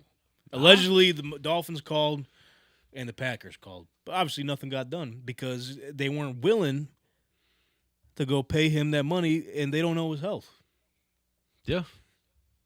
So, because if you value him, a first rounder, and you got to pay him. And it showed with this contract that this whole time, they valued him. They did value him for what they wanted back in the trade compensation. So it's, Here we go. Bro. So we're moving on from that. He's locked in for the next 3 years, which by the end of that contract, he probably gone. Anthony Richardson's contract will be up as well, but with the way the running back timeline is, we'll see where he stands then. Also, 3 years though, you think Colts could make a Super Bowl? Potentially. It's looking good, but if they make the Super Bowl before the Bills, man, I'm going. I might not. Sorry be a fan about no it. more. Sorry about it. Might not be a fan no more. No way. Going to the dark side, brother. Or it's not the dark side, it's the light side because things are looking bright in Indianapolis. I don't know about Buffalo, but Is it time for a new coach? whoa. Is he the problem? Hold on, before we get to that, just to finish up the Colts talk, Anthony Richardson, I mean, there is a dark cloud over the Colts right now. Anthony Richardson got hurt again. AC joint sprain in his shoulder. Same injury he suffered in high school. Listen, there's 5 games, right? He played 4, but only finished 1 from start to finish. I mean, it's concerning. Maybe they should just give him a break for the season. Now, I'm not saying sit him for the rest of the season. Right. But just give him a break, you know? Just like, hey, time out. I know you're healthy these next few weeks, but just sit out. Minshew will handle it. What I think is, I mean, they're lucky they got Gardner Minshew back there. Probably the greatest or the best backup quarterback in the league right now. Probably greatest backup quarterback ever. Potentially, we'll see how this Probably. We'll see how this thing goes the next couple weeks. Besides Fitzpatrick, Minshew Mania is gonna be running wild, brother. But yeah, maybe this is gonna be a hard learning lesson for the coaching staff and Anthony Richardson. Like, you got Jonathan Taylor back. You got Zach Moss is playing lights out right now. And you got to be our guy for the next 20 years. Please take a break. Like, the elite athleticism from Anthony Richardson, one of his strengths is the run game, right? So, obviously, he's going to have to take those hits every now and then. It's a part of the game, dude. Every injury, it's been, simple tackles. Yeah. Maybe you got to do what Tua was doing. Maybe. We'll see. But, yeah, it's going to be a hard learning lesson here. Maybe less design runs. Just take it easy, dude. That's it. Or maybe just do some sliding. Which earlier in the game, yesterday he did. He took a slide, so I was sitting there, I'm clapping. I'm like, okay, he's learning. Well, because we knew this was going to happen, right? Not the injuries, but the patience with him. Yeah. I mean, he's further along than a lot of us thought. So, all right, yeah, T's and P's, Anthony Richardson. Hopefully, figure this thing out. We need you on the field, man. We need you on the field. Not even just close. The league needs you on the field. You're fucking electric. It's fun to watch on that field, man. So we need you back on the field, healthy and ready to rock and roll. All right. I mean, so with that news, let's get more into Week 5. Brother Brennan, if you want to break down the early London game, because shout out Nola, had her baptism. I was in attendance, so couldn't really get to watch most of the first half. So what the hell happened? Why'd they start out so slow? Well, I think it was what Donnie was saying last week. Because you said they got there Friday? Yikes. Yeah, at least gave them a couple days, man. Yeah, they just looked like they weren't fully ready to play a game. Just everything wasn't fully there. Especially with how they were last week. I mean, Roger Goodell. Good old Roger Goodell. He pretty much said in his interview in UK that he used the Buffalo Bills as a rat lab, or a lab rat rather. Rat lab. You get the point. Bunch of rats. So obviously their plan is to get a division in London, right? A whole division, a little expansion. Division. So he was saying, I don't have the quotes in front of me, but he said something along the lines of, listen, man,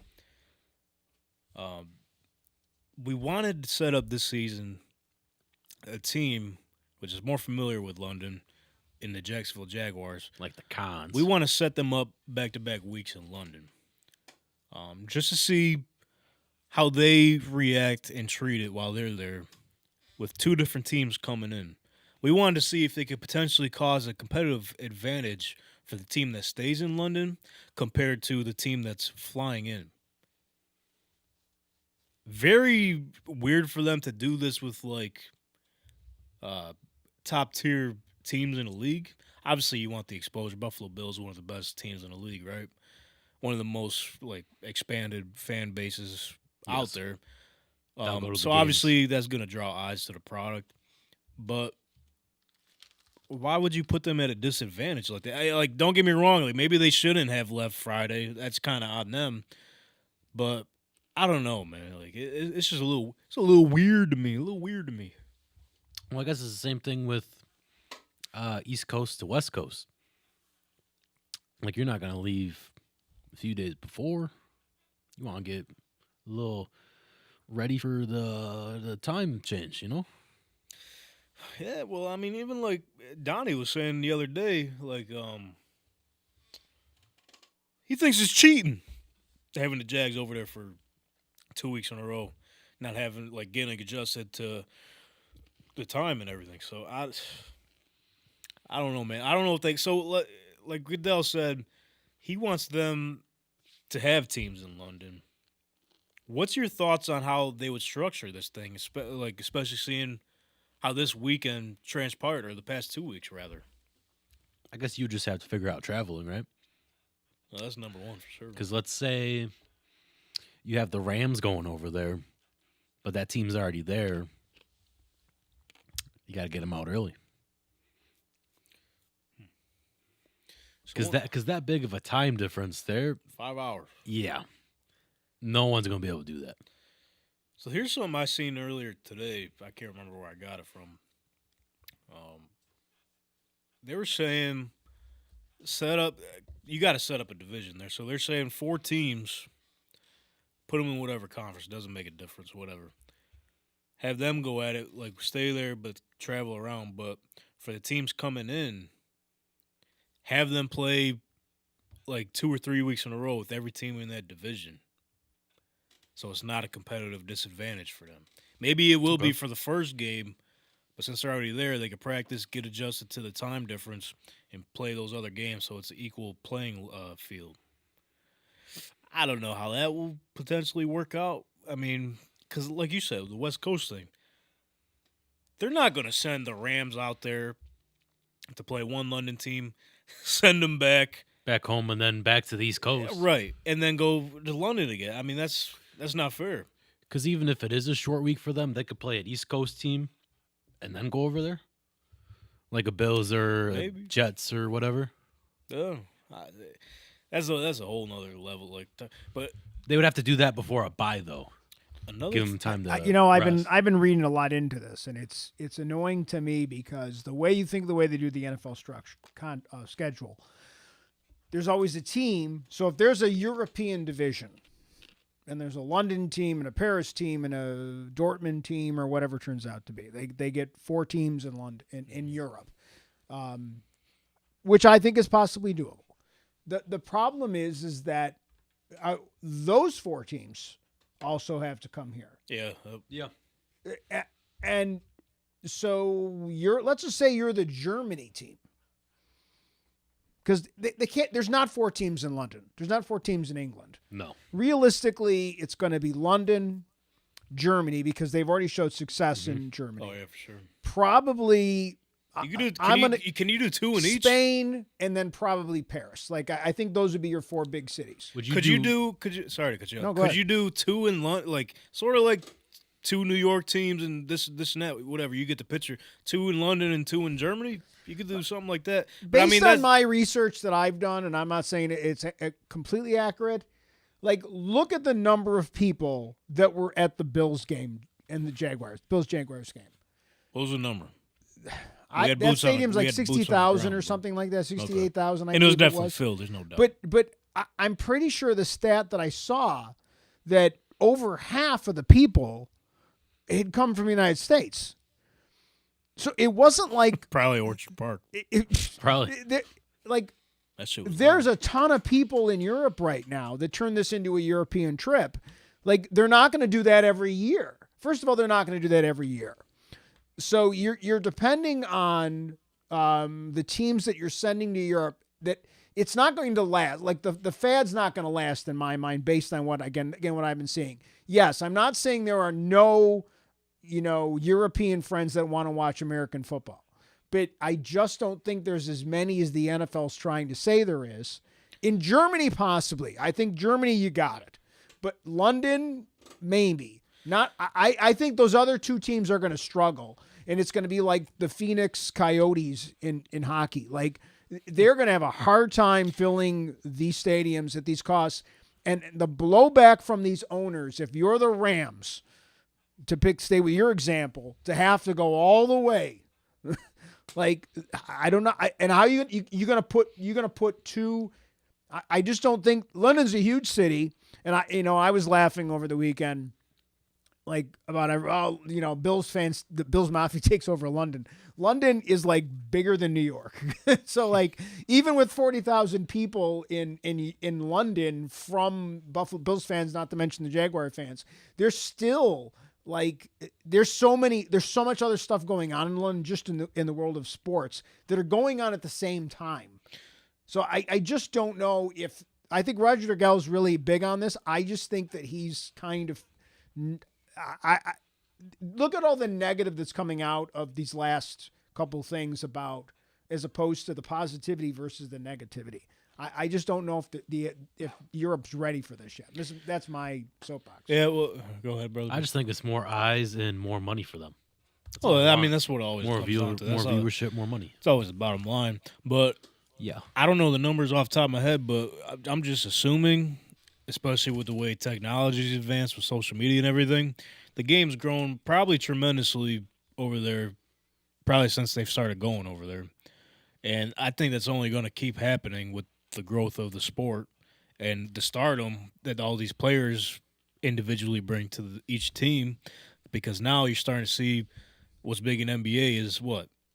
The players. There's more fans that follow the players than the teams, and I feel like you could potentially see that over in London. But then if they have their own team, maybe you start seeing more people come out and supporting their specific team rather than the ones coming in just for shits and giggles, whatever.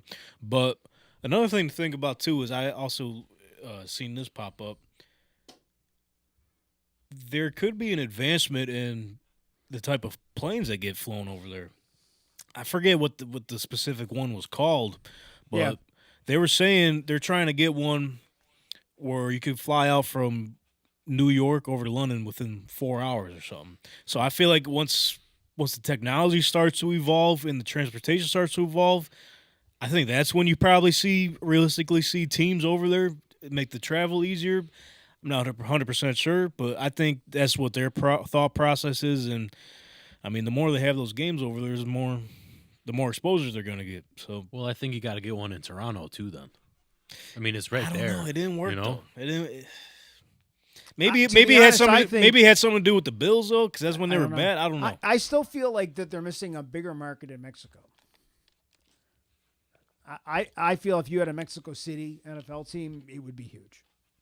I think bigger than a London team. I'm sure that's in the plans too. I'm pretty sure. But then why aren't there games in Mexico? They tried. There. They tried, but I think right there. Yeah, the problem was though. It was the fields, right? Yeah, whatever the stadium they were at, I can't remember off the top of my head. The conditions were terrible, like, and they were on some type of grass or whatever. That I don't field know. that have you seen the video of that whole thing that they do? The field moves and they put the turf away and everybody hates it. London. It's the field's not good. It's not a good field for football, and we've had injuries. I know. Right? You're talking about? Yeah, okay. Jacksonville had a play on that field too, and they played 2 weeks in a row, and they're lucky. I guess they're lucky. I mean, the fact that the amount of money that they spent to have that retractable floor or turf, so to speak, like, just let them play in grass. I just don't understand the NFL sometimes, that this desire for what it looks like versus just having good football, and that to me, if they got to fix that first with these injuries. That look at the number of guys that have gone down so far this year, and if you look at the number of injuries on turf versus grass, if we can grow grass in Lambeau Field and Las Vegas, why can't we grow grass anywhere else everywhere in the NFL? I think Arizona does it too. Yeah, and obviously these are hot areas. So like, just for I don't know. I feel like they should be protecting. Like the story this year was Aaron Rodgers. Yes. And he got hurt. He got hurt on a turf field. I don't know if he would have got that same injury on a grass field, but there's a heck of a lot of injuries. And that's just so tough because, I mean, that's a known bad field, though. Yeah, and there's so many different ways you could look at this debate with, like, the grass versus turf. because obviously not get it twisted. There's injuries on grass fields too. There's injuries everywhere. Probably yeah. not to the There's extent. just Probably not to the significantly- extent I you would forget it's see like on the turf fields. 82% more leg injuries and these bizarre injuries where the foot just sticks. The foot just sticks in the Yeah, turf. you play. Yeah, I don't know, but Even that Odell injury, all he was doing was running, and then boom, it just. I mean, popped. you've seen it this weekend. I mean, the London game and plus the Chiefs and Vikings game. I mean, There's more clavicle injuries on turf than there are in grass. Like, I don't got the research and whatever to back each point up, but I know I'm 100% sure with every argument and debate that's out there, right? Especially in science or whatever you're looking at it from that aspect, there's benefits to both sides, but if there's got to be some type of common ground they could find. I'm not sure what that answer is, but you got to take the opinions of the players, right? If they know what it's like playing, because a lot of these people that are making these decisions probably never stepped foot and ran or played a game on any of these surfaces. So I would take, if it was up to me, just take the opinions of the players, do what they want, right, in terms of the playing ground. You get a better product. Well, you got to think about it like the owners too, because they have a say in it. They're making the sure. stadiums, Yeah. so Well, it's like they it's want easier that- to keep they the want, like in turfs Donnie than the said, grass. they want that money like the Khan family. They want to get these very rich owners that they want to get these rich owners involved in the game, and they have owners already. So they need to find like other markets where they can bring in this big money like other sports are doing. Like if you look like what's going on in Saudi Arabia, the amount of players that they have in that league that they're bringing in for soccer all over the world. If you look at the amount of teams in English soccer that are owned by, like foreign nationals. The one problem they had is they had like the Russian oligarchs buying teams, and then they all had to sell that team with everything happening in Ukraine. But it's a lot of money, and that money goes into these teams, and they literally put just tons of money into these teams. And it's not just to buy the team. Like they build tremendously beautiful stadiums and great training grounds for their players. And it's like for many of these owners, that the NFL I think is trying to recruit, it's play money for these guys. Like they really want these great experiences. That I'm excited about. I'm excited for some of this because I think like you see some of the NFL teams that don't really like the corporate structure of some of the owners that are not investing in the players, not investing in for what the fans desire. Where I think that's maybe the NFL. Maybe that's the NFL's angle. They're looking for a different kind of owner with a lot more money. Well, I mean, they're coming in too with like Josh Harris coming in, his group. I mean, they're getting Jeff Bezos involved, but we went way off the rail there. So let's see what they do with the whole grass and turf situation as that saga continues, and also let's keep an eye, see what they do in London. But to go back to the London game, Jaguars-Bills. Bills start off on a slow slate. Jaguars obviously accustomed to the time and everything. Just a different stadium or whatever. Bills slowing down, man. They lose more key defensive players. Matt Milano, boom, gone like that, out for the season. They do get Von Miller back, but Wasn't much help. I'm not sure how much he played. Unless you got it in front of you. I don't know either. But yeah, I wouldn't judge the Bills because I know we like to overreact on Mondays and shit. They fucking stink. No, but to be serious, yeah, it was just it's one of those Bills games. You just gotta go on to the next week. Because they started heating up towards the end, right? You seen the flashes. Their offense was kind of proficient in the second half. Till they got injured. Man, so I wouldn't judge them the rest of the way off of this game because they got the fucking shit-ass New York Giants coming into town next week. It ain't look good for them. We'll get into that when we talk about this upcoming week. But nonetheless, Jags get the win. So they get it done. They went into London. What was it? 1-2. Now they're coming back to the States. 3-2. Tied in first place at the AFC South with the Colts. So, take a few steps back here. Thursday Night Football. It seems like the Bears are not as down bad as they seem against the Commanders. Can we talk about it? Before we do that, maybe one reason why they kind of got fueled up. We lost a big figure in the NFL world. This is what I was talking about. Dick Butkus. I got the news that he passed away before the game, and I knew they were going to win after that. Typical death game, man. Knew they were going to win after that. That's just how it goes, man. And I thought that too. Like, don't get me wrong, I definitely consider that in terms of like the betting market and everything. But I remember, I'm like, okay, well, because I would have Bears still fucking stink. No, I would have bared down. Because we had the Commander. Well, I made myself look like a damn fool. You might as well put me on at freezing cold takes. I had the Bears at first, then I switched over to the Commanders. That's what the Bears said. Yeah, the Bears get the win against the Commanders. Ridiculous. I mean, not ridiculous. Shout out Bears. Bear down. I still think they're down bad, but, you know, it's a week-to-week league. So as of right now, stands Bears aren't down bad, and they're potentially back as Commanders slipping downhill. Slipping down the river as Riverboat Ron keeps sinking this ship here. I already told you, man. They're going to end up doing bad. Bieniemy's going to be the coach at the end of the season. Or at least before next season. That's what it's looking like right now. But speaking of bad, I know we sort of declared the Bengals dead last week, but there's a new team that we're gonna declare dead this week, and that's the New England Patriots. They're fucking dead. What's going on there?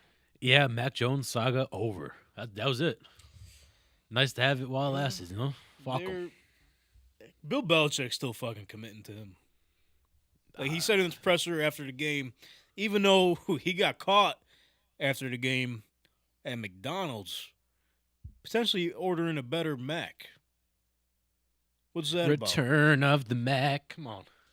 Shout out Josh Duke Clark. That's his theme song. But he's got to come back, man. I thought he was going to have a good season because he got Bill O'Brien as the offensive coordinator, but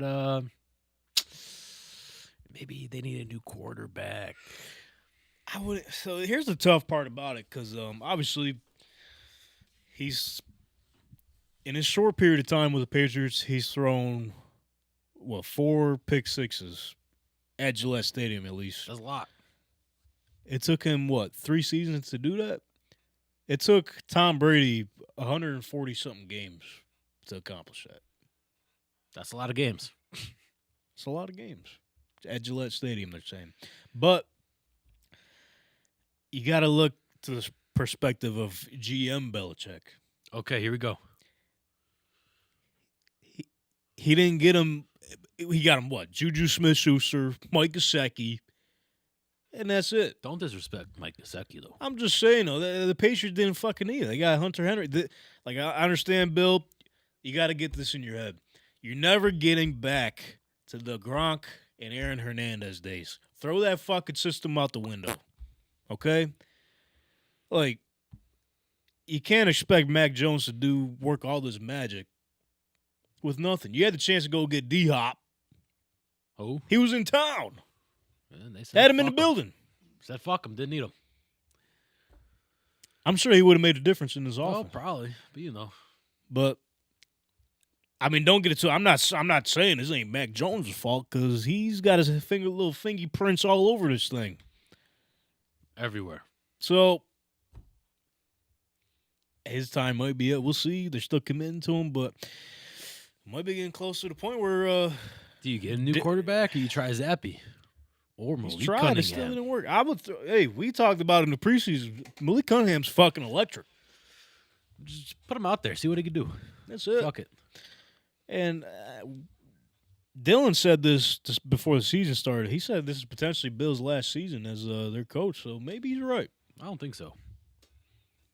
Dylan might be onto something with that. You know what? You're right. His son's going to be the head coach. They got to switch something up. Like, I get it. They got injuries on defense, but they got to figure it the fuck out. Or maybe he just stays as GM and let his son stay the coach. He's got to fall back on one, because he's getting to the point where he obviously is, as they keep losing. Bro, these past two games, worst games in Bill Belichick's career. Biggest loss differential in his career. Yeah. It ain't looking good up there in New England. But as we know, they terrorized both the Buffalo Bills and the Colts for however many years now. So they got what the fuck was coming to them. Basically our whole lifetime. So, Bill, if you're listening, fuck you, pal. You got what you deserve. Sorry about it. It's the truth. I like football too much. I can't say it. No, go ahead, say it. Can't say it. Get it off your chest. Open mic. Here, boom. Bill, what the fuck is your problem, man? Get him out the league. He fucking stinks. Look at him now. Hey, no, listen. You They did. said Tom Brady's a quarterback. He won a Super Bowl. What are you doing? That's all I'm saying. Listen. That's all I'm saying. You know what the irony of this is to me? I gotta jump in one more time. Is that he was one of the reasons they always commended him is when he had a player that had gotten to his point where he wasn't useful anymore. What did Bill Chick always do? What'd he do? Thanks for the service. We love you. Glad you got a ring, but now you got to go. And here it is. Maybe it's his time. It's his time now. Hold the other. But no, I can still do it, man. He's. I'm sure he wants to stay because he sees that record of number of wins that you forget how many more he needs. He's close. He ain't that close. He's not close with this team. No, with this He one. might get somewhere else and get picked up. Maybe somebody else will get him, and he can get a halfway decent team for a couple of years. But I think his day is done. I think his era is done, and he doesn't know how to let go. Can you do an impersonation? Because I've never heard him that enthusiastic about anything. Can you do? I'd really like to stay. Here we go. I just got a couple wins more to go. I'm really passionate about the sport, and if you give me a chance, maybe I can get those wins. There you go. Boom. But I think I want to see him get fired. There's no way. There's no I way. know. I told you, but he's just going to stay GM. I mean, Because most I of was- this country, there's yeah, I don't know if they're at. There's 32 NFL teams, right? Yeah. There's 31 NFL teams that want to see him get fired. Well, so Fan bases of I was- 31 teams. I was thinking about this yesterday too. I was like, it's the way they're playing. Any other team would have let their coach out, right? So like, I'm thinking they can't do that. Like looking at the hindsight of things, you can't just do that. So I think they just let the season ride. He's either going to have to decide because he does have the GM hat on as well. I think he's got to decide either one or the other, man. One or the other.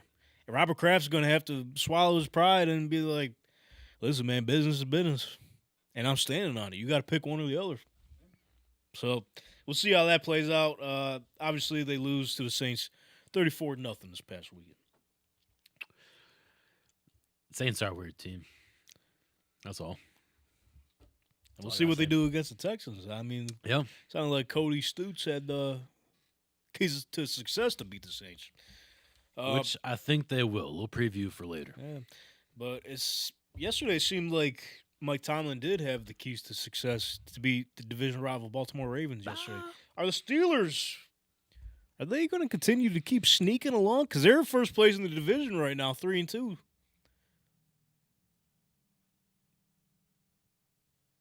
Nah.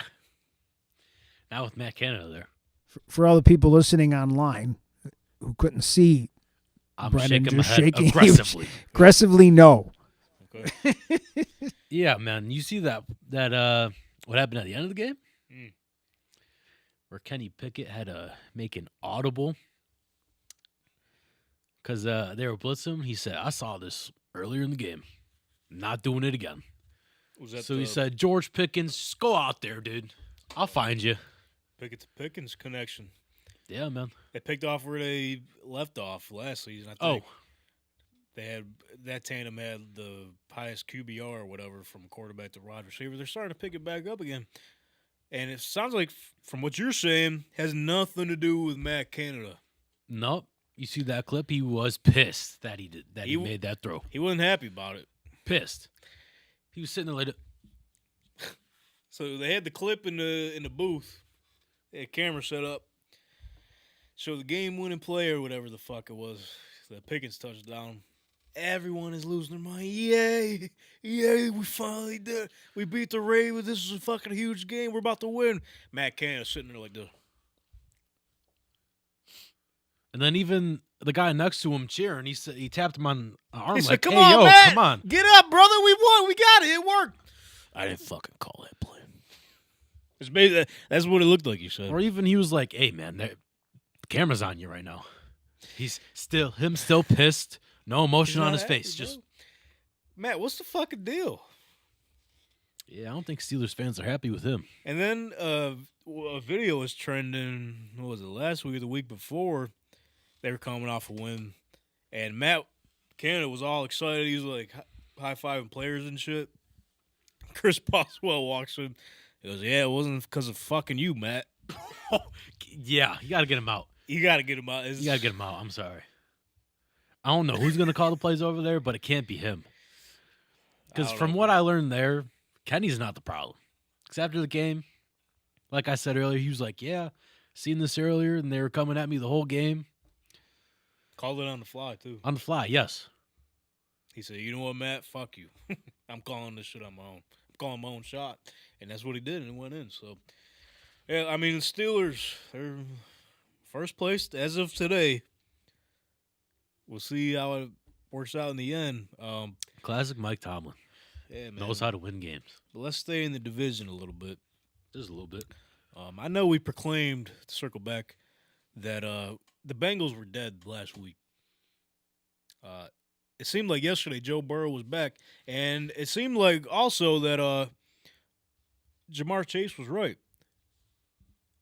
Just like his favorite convenience store, 7-Eleven, he's always fucking open. Boom. What, do you get 3 touchdowns? 3 tutties, and I want to say over 200 yards. Yeah. Or damn near close to it. That's got to be coaching, though. It's all coaching. He said, you know what? Yeah, they had no one else. He's always open. They had no one else to throw it to. Yeah, that's true. T. Higgins, broken rib. Just one, though. Yeah, let's keep in mind, though, Bengals fans, I know some of you commented on our video saying, oh, this is aged terribly. You beat the Cardinals. I know they've been competitive, but going into this season, we were saying they're going to be the worst team in the league. First 2 picks overall. Come on. Congratulations. I know it's the NFL, and it's, like you said earlier, Brother Brandon, any given Sunday, but they didn't show me enough there. They didn't show me enough there at all. Well, I mean, only 2 touchdowns, though. 34-20. I mean, with how big the Bengals are against a team like the Cardinals, 14 points isn't giving me enough hope for them. Yeah, I was going to say, like, even Joshua Dobbs threw his first pick. Oh. Like, the Cardinals, they're going to be in every game, I feel like.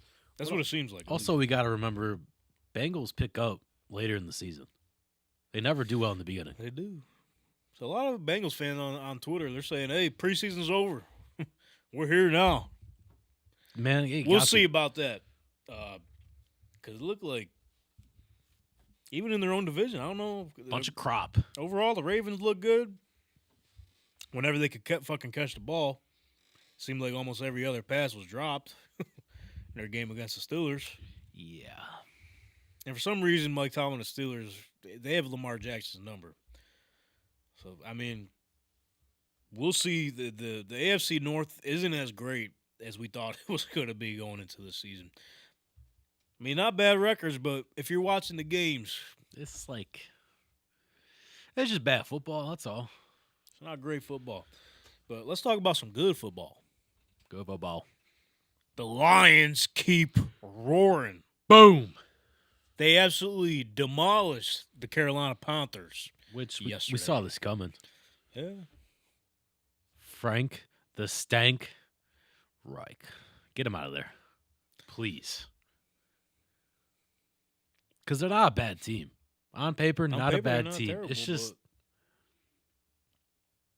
I keep saying this, man. Some people just can't lead people. The one thing that blows my mind is that, okay, they stink. Like, maybe at some point they can hang it up, save Bryce Young for next season, whatever, and go to the draft, but they don't have their first-round pick. Chicago Bears have it. So the Bears could potentially, if they keep shitting the bed too, instead of the Cardinals having the first and second overall like we thought, maybe the Bears will. And it's the craziest part too is that the Panthers didn't even earn the first overall pick last season. No, they didn't. They traded everything almost they had to get it. Yeah. insane. So they weren't even that bad last year, but they're worse this year. Frank, man, I don't know what the fuck a problem is, but you got to get your head out of your ass, brother. But looking at the positive light, the Detroit Lions, bro. They're insane. Yeah. Huh? Huh? Motor City Dan Campbell. Listen, guys, I love you guys, man. Biting kneecaps and shit. They're Lions doing are this shit for awesome, man. real. They're awesome. It's just all cylinders. The play calling is fucking tremendous. Run game, pass game. They check off every fucking box. Everything. Defense are playing fucking phenomenal. Aiden Hutchinson leading the helm there. They're fun to watch. Definitely winning that division. Yeah. I know. I think It's theirs to lose at this point. Yeah, I think I said the Vikings. I was wrong. Yeah. Speaking of which, I was wrong. are they going to be in the quarterback market? I mean, the craziest part is Kirk Cousins ain't even playing bad. Statistically, he's probably one of the best quarterbacks in the league right now. I'm gonna say it again. They're gonna get Dak Prescott.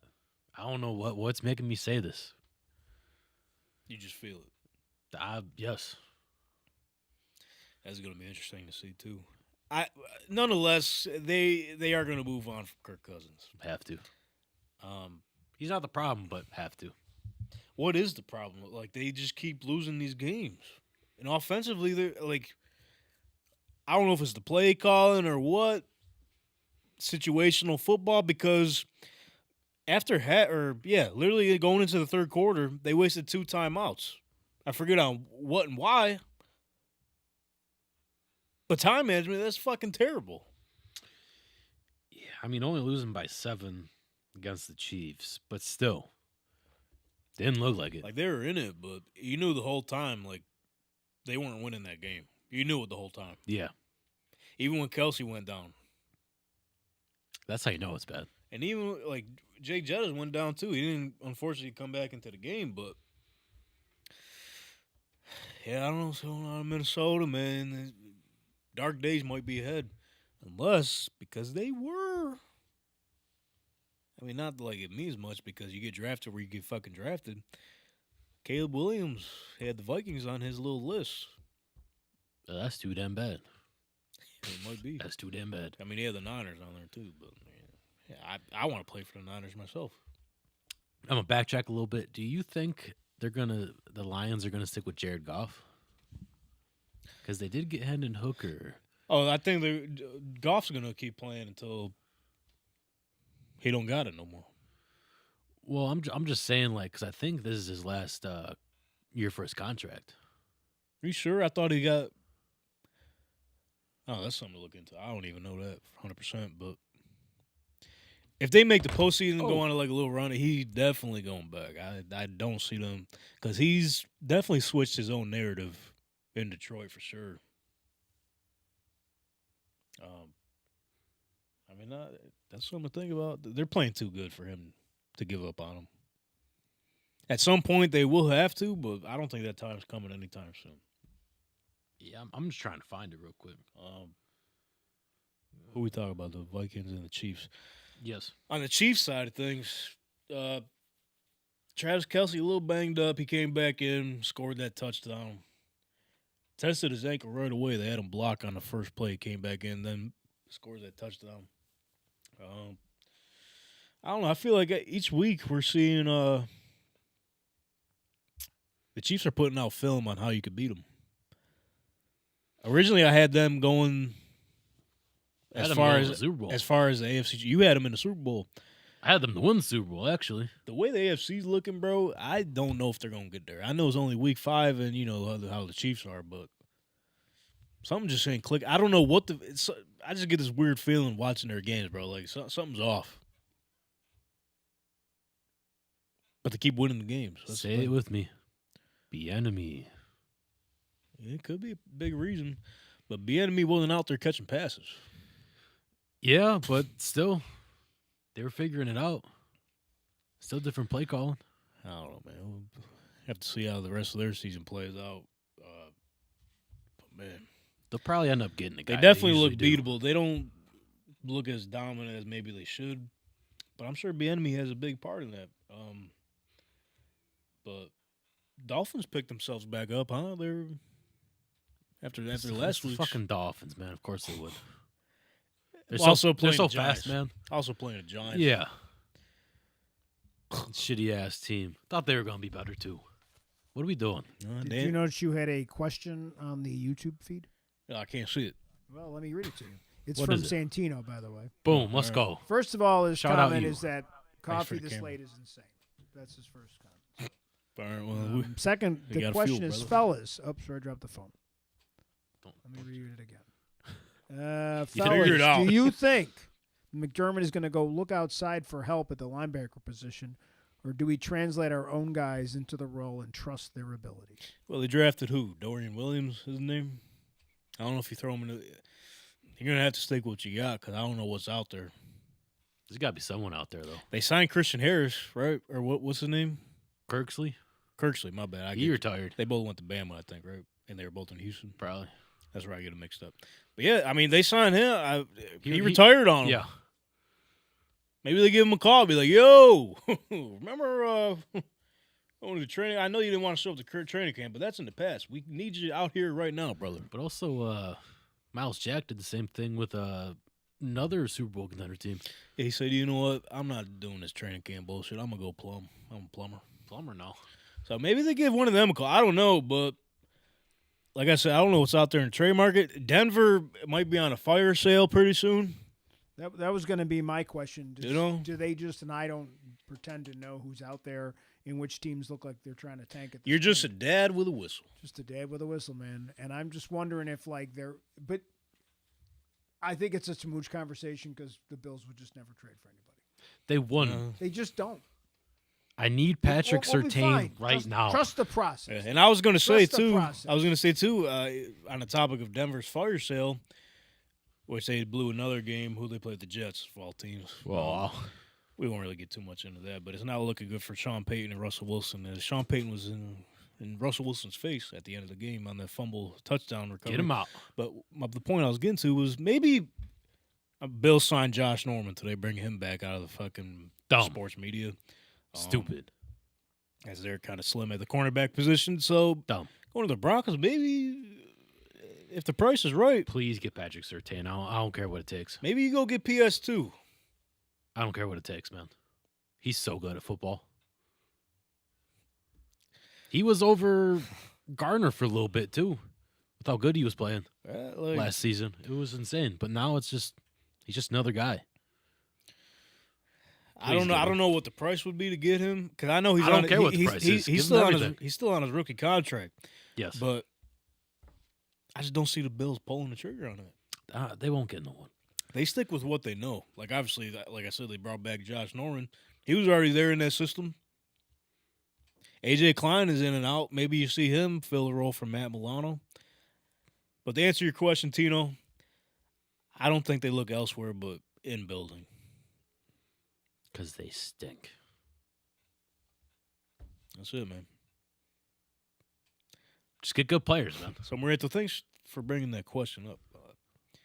We got to find a way to get the YouTube comments in here so we can see. Yeah, we gotta. There's a way to do it. I just don't know how. Yeah, we'll do some. We'll figure it out. Figure it out. Because normally we have the Monday Night Football game on here, but we had Cody on. I wanted to get him on a better view, you know.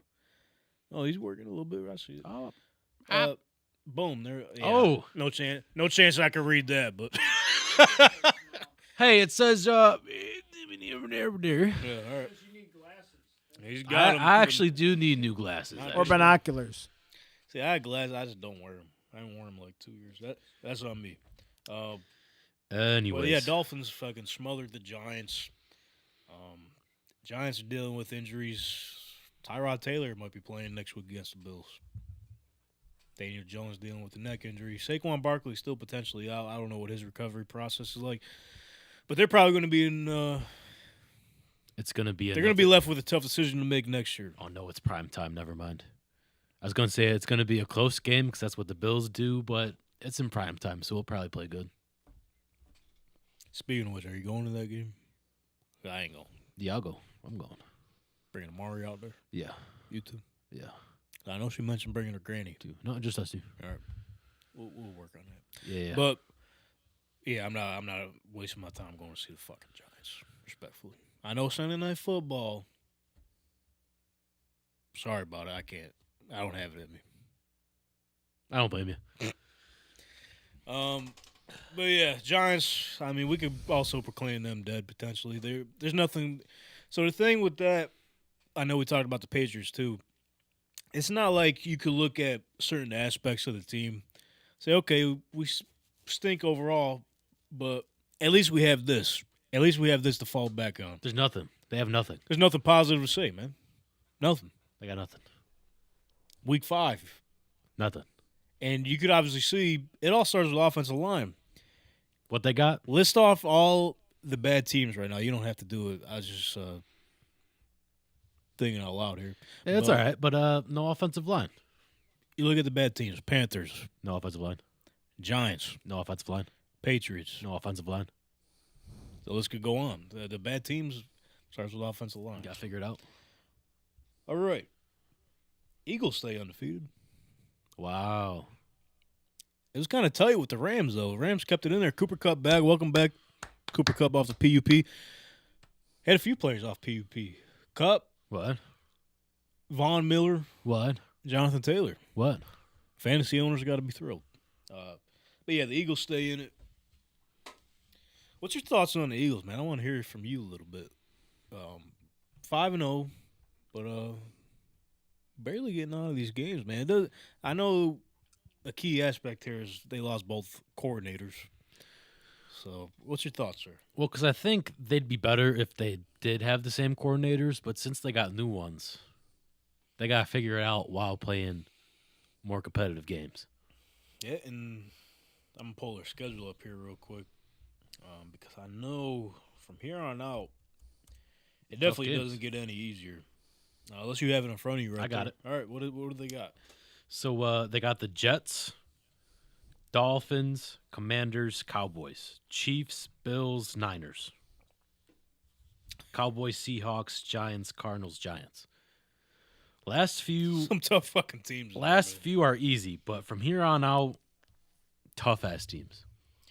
Maybe besides the Commanders. I'll tell you what, like, I got the Bills one circled on my calendar, November 26th, and I also have their matchup against the Niners on December 3rd circled because we finally get to see, because I don't think they played each other in the regular season last year. I don't think so. But the NFC Championship, obviously, Niners had to deal with those injuries. Literally, fucking everything just set an avalanche down. Bosa was out, Purdy, Fred Warner, basically Everybody. almost their whole fucking team. And they couldn't even throw the ball at one point. They even got better at getting Randy Gregory from the Broncos. Yeah, just recently. Yeah. He doesn't even got to do much. Took Hargrave from Philly. Yeah. So I think December 3rd is going to be big in the terms of the NFC conference for sure. And I'm taking the Niners for that one. Already. Already. All right. I probably will too, but we'll see. That's ways away, but nonetheless, their schedule is going to get pretty tough. We're going to start figuring out who the Eagles really are with these new coordinators at the helm there.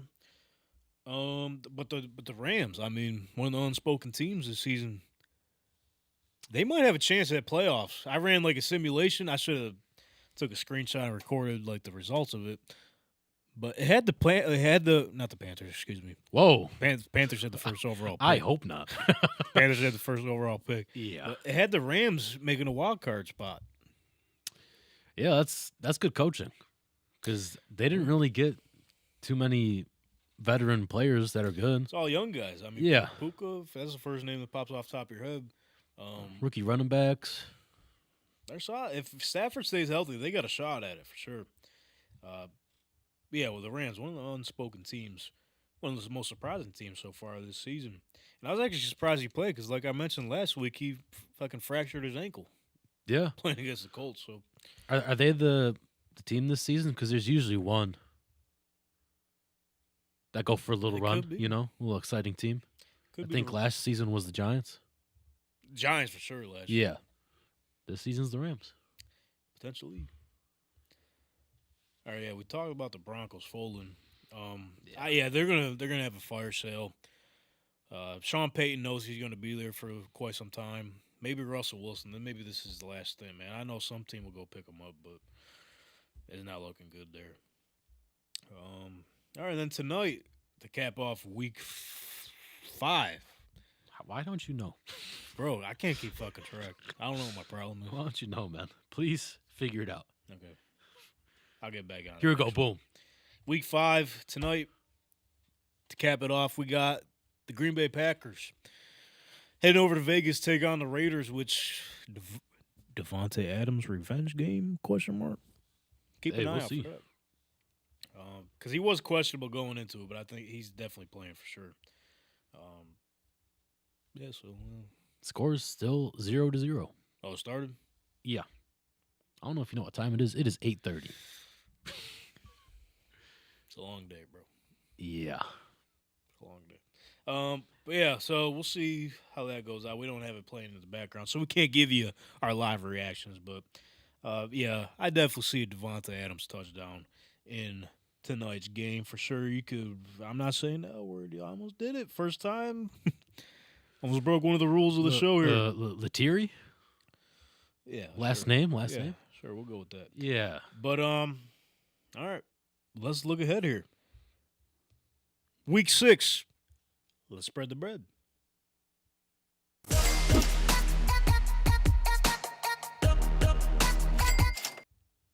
So one thing I noticed doing this every week is we go off of FanDuel Sportsbook. Sometimes they leave matchups out because they're still working on the odds and everything. So we'll have to try to follow up on that this time around if there's any missing. But, all right, yeah, tonight we all have, in terms of our picks, we all have the Packers covering 1.5. Yeah, I think so. I think they were dogs, too. Correct me if I'm wrong. Yeah, I'm not sure. I think they were. But, all right, so let's see where the season records stand. From worst to first in the ranks here, we have Brother Bren. We're flip-flopping every week here. This is a battle here, folks. Brother Bren, 39, 32, and 3, which is still – you're making a profit there. It's still not bad. Positive, but damn, man. And then you got me, 40, 32, and 2. Noah's dad, 43, 29, and 2. Okay, I'm in reach with that. Now with this one. Donnie's starting. This one? Donnie's actually starting. I was joking with him. I was like, why don't you fucking bet your picks, bro? Bet your picks. Bet them. Bet all of them. Because he's sitting at 47, 26, and 1. Holy shit. It's crazy. And he, in the group chat, he's like, no, I didn't even know I was picking that good. Yeah, which too bad he's not here. I was just going to follow him, what he's going to say. But, I can't do that now. Bottom of the ranks here, picking live. Should be interesting. So let's get into it here. Thursday night. Maranta, we boring you, man? He's scrolling through TikTok. No, I'm looking at looking at the odds. Come on. Okay, followed up on the odds here. I'm looking at the games and stuff. Yeah, come on. We could do special because you don't make the pick because we got 4 guys on the panel here. Since it's just us 2, we're gonna keep track of your picks this week because you got to try to do something because your fantasy team ain't looking too good, pal. My team, first of all, your team fucking I'm gonna turn your mic off because I thought we were close, and then you went and beat me this week. And and here's my thing. I supported you and your nice little quarterback, your new guy. I played him this week, and he goes and he screws me. So he screwed you, dude? Yeah, he did. He went out and got hurt. Sorry about it. I take it personally. I could have been something. I could have been a contender. Now I got nothing. Now you're not. I'm so bad. I am the Frank Reich of Emerge Fantasy League. I'm going to get fired by myself. Whoa. I'm going to just turn it all over to somebody else and say, see what you can do for the rest of the season. Mexican had a hell of a run. I'm out. Mexican podcast. What was the final score? Do we know? I'll pull it up. A lot. I think I lost by like 20, 25. 30, 90. Oh, okay. That's a jump. Okay, I don't know. It wasn't All right, good. so the score is standing. Yeah, it's final. We don't have it to be playing tonight. 172.62 to 145.34. Oh. And no, you didn't have Richardson. No, in Not my other this- league. Okay, I was going to say. In my other league, I So have you got Richardson. Mahomes in here. You can't give me that. No, Yeah, my come guys on. all. My guy. What a Well, I mean, liar. I'm missing. I had a better running back. My running backs all stink. I don't know. I don't know either. I believe. I thought Derrick Henry's going to actually still play and stuff. I have 3 different teams, and I won one game this week. One of them this week, but.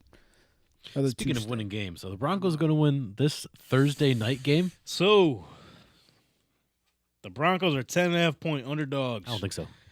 In Kansas City, where I don't think they've won at all since Patrick Mahomes has been the quarterback in KC. The Chiefs are 10.5-point favorites. And we're getting to the point where since the Chiefs keep winning these games, they're going to have higher spreads, especially against the shitty teams. And the Chiefs are known to win the games, but to never cover the spread. But so far this season, they're 3-2 against the spread, which is typically a lot better than what they normally perform at betting-wise. But I'm looking here. The Broncos are 0-4-1 against the spread. Which, I got to start looking at this shit because I know you guys aren't looking at this when we got FanDuel pull up. So I'm gonna start taking this shit into That's account. cheating. It's right in front of my face, bro. How do you get to that? I can't. I'm not telling you. Nah, see? No, see, no. This You go to the fucking guy. games and you click the stats right underneath where it says next to more wagers on the side. It says more wagers right there. Boom. This could be a fun fact for you guys at home listening too, if you don't know All right, about this. Here. more wagers. Yeah, Now what? bro. No, let me see. There ain't nothing there. Yeah, you got it right there. Stat. Oh, maybe you got to update. You got to update your shit, bro. No, let me see. There ain't nothing there, man. You got to update the app, brother. I don't know what to tell you. We got the competitive advantage like the Jags do in London. I don't know what to tell you. I'm suing. Update your shit. Not really. Don't. Get with the program. So who do you got, brother Brem? Is this a serious question? Chiefs. Come on, the Chiefs. 10.5 don't scare you? No. Okay. Yeah, I'm with you. I got the Kansas City Chiefs. Maranto, what are you thinking there? Boom. All on board. All right. Next game. Let's head to the Sunday slate, shall we?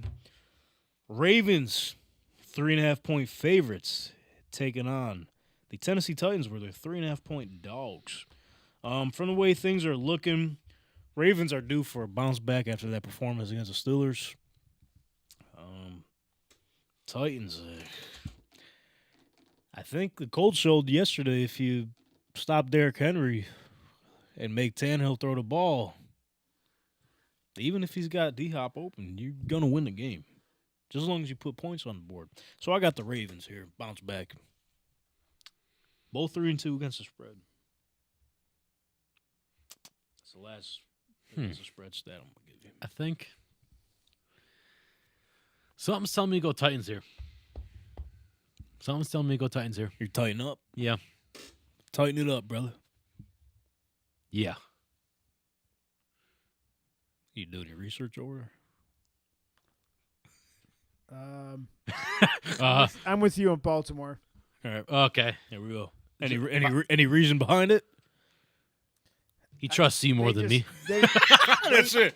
That's it. I just think that they need a week. There's a lot on them, and I don't know. I just think they need a week. They seem to go into these games against the Steelers and just stink. So I think it's in their heads. So I think they'll kind of put it back. Oh, yo, by the way, I forgot to mention. Last game in London this season. Yeah. So they're both traveling. There's no team. Tennessee ain't going to be there for the week, so no competitive advantage there. Yeah. 1 o'clock slate. Honest to God, I am surprised that this number isn't higher. The 49ers, 4.5-point favorites, taking on the 4.5-point dog Cleveland Browns. Do the sports books know something that we don't? Because if I was to make the odds here, I would probably make this fucking 15. No, maybe, but to be realistic, I'll give them 7 or 8.5. You know what I mean? Because the Browns can be competitive.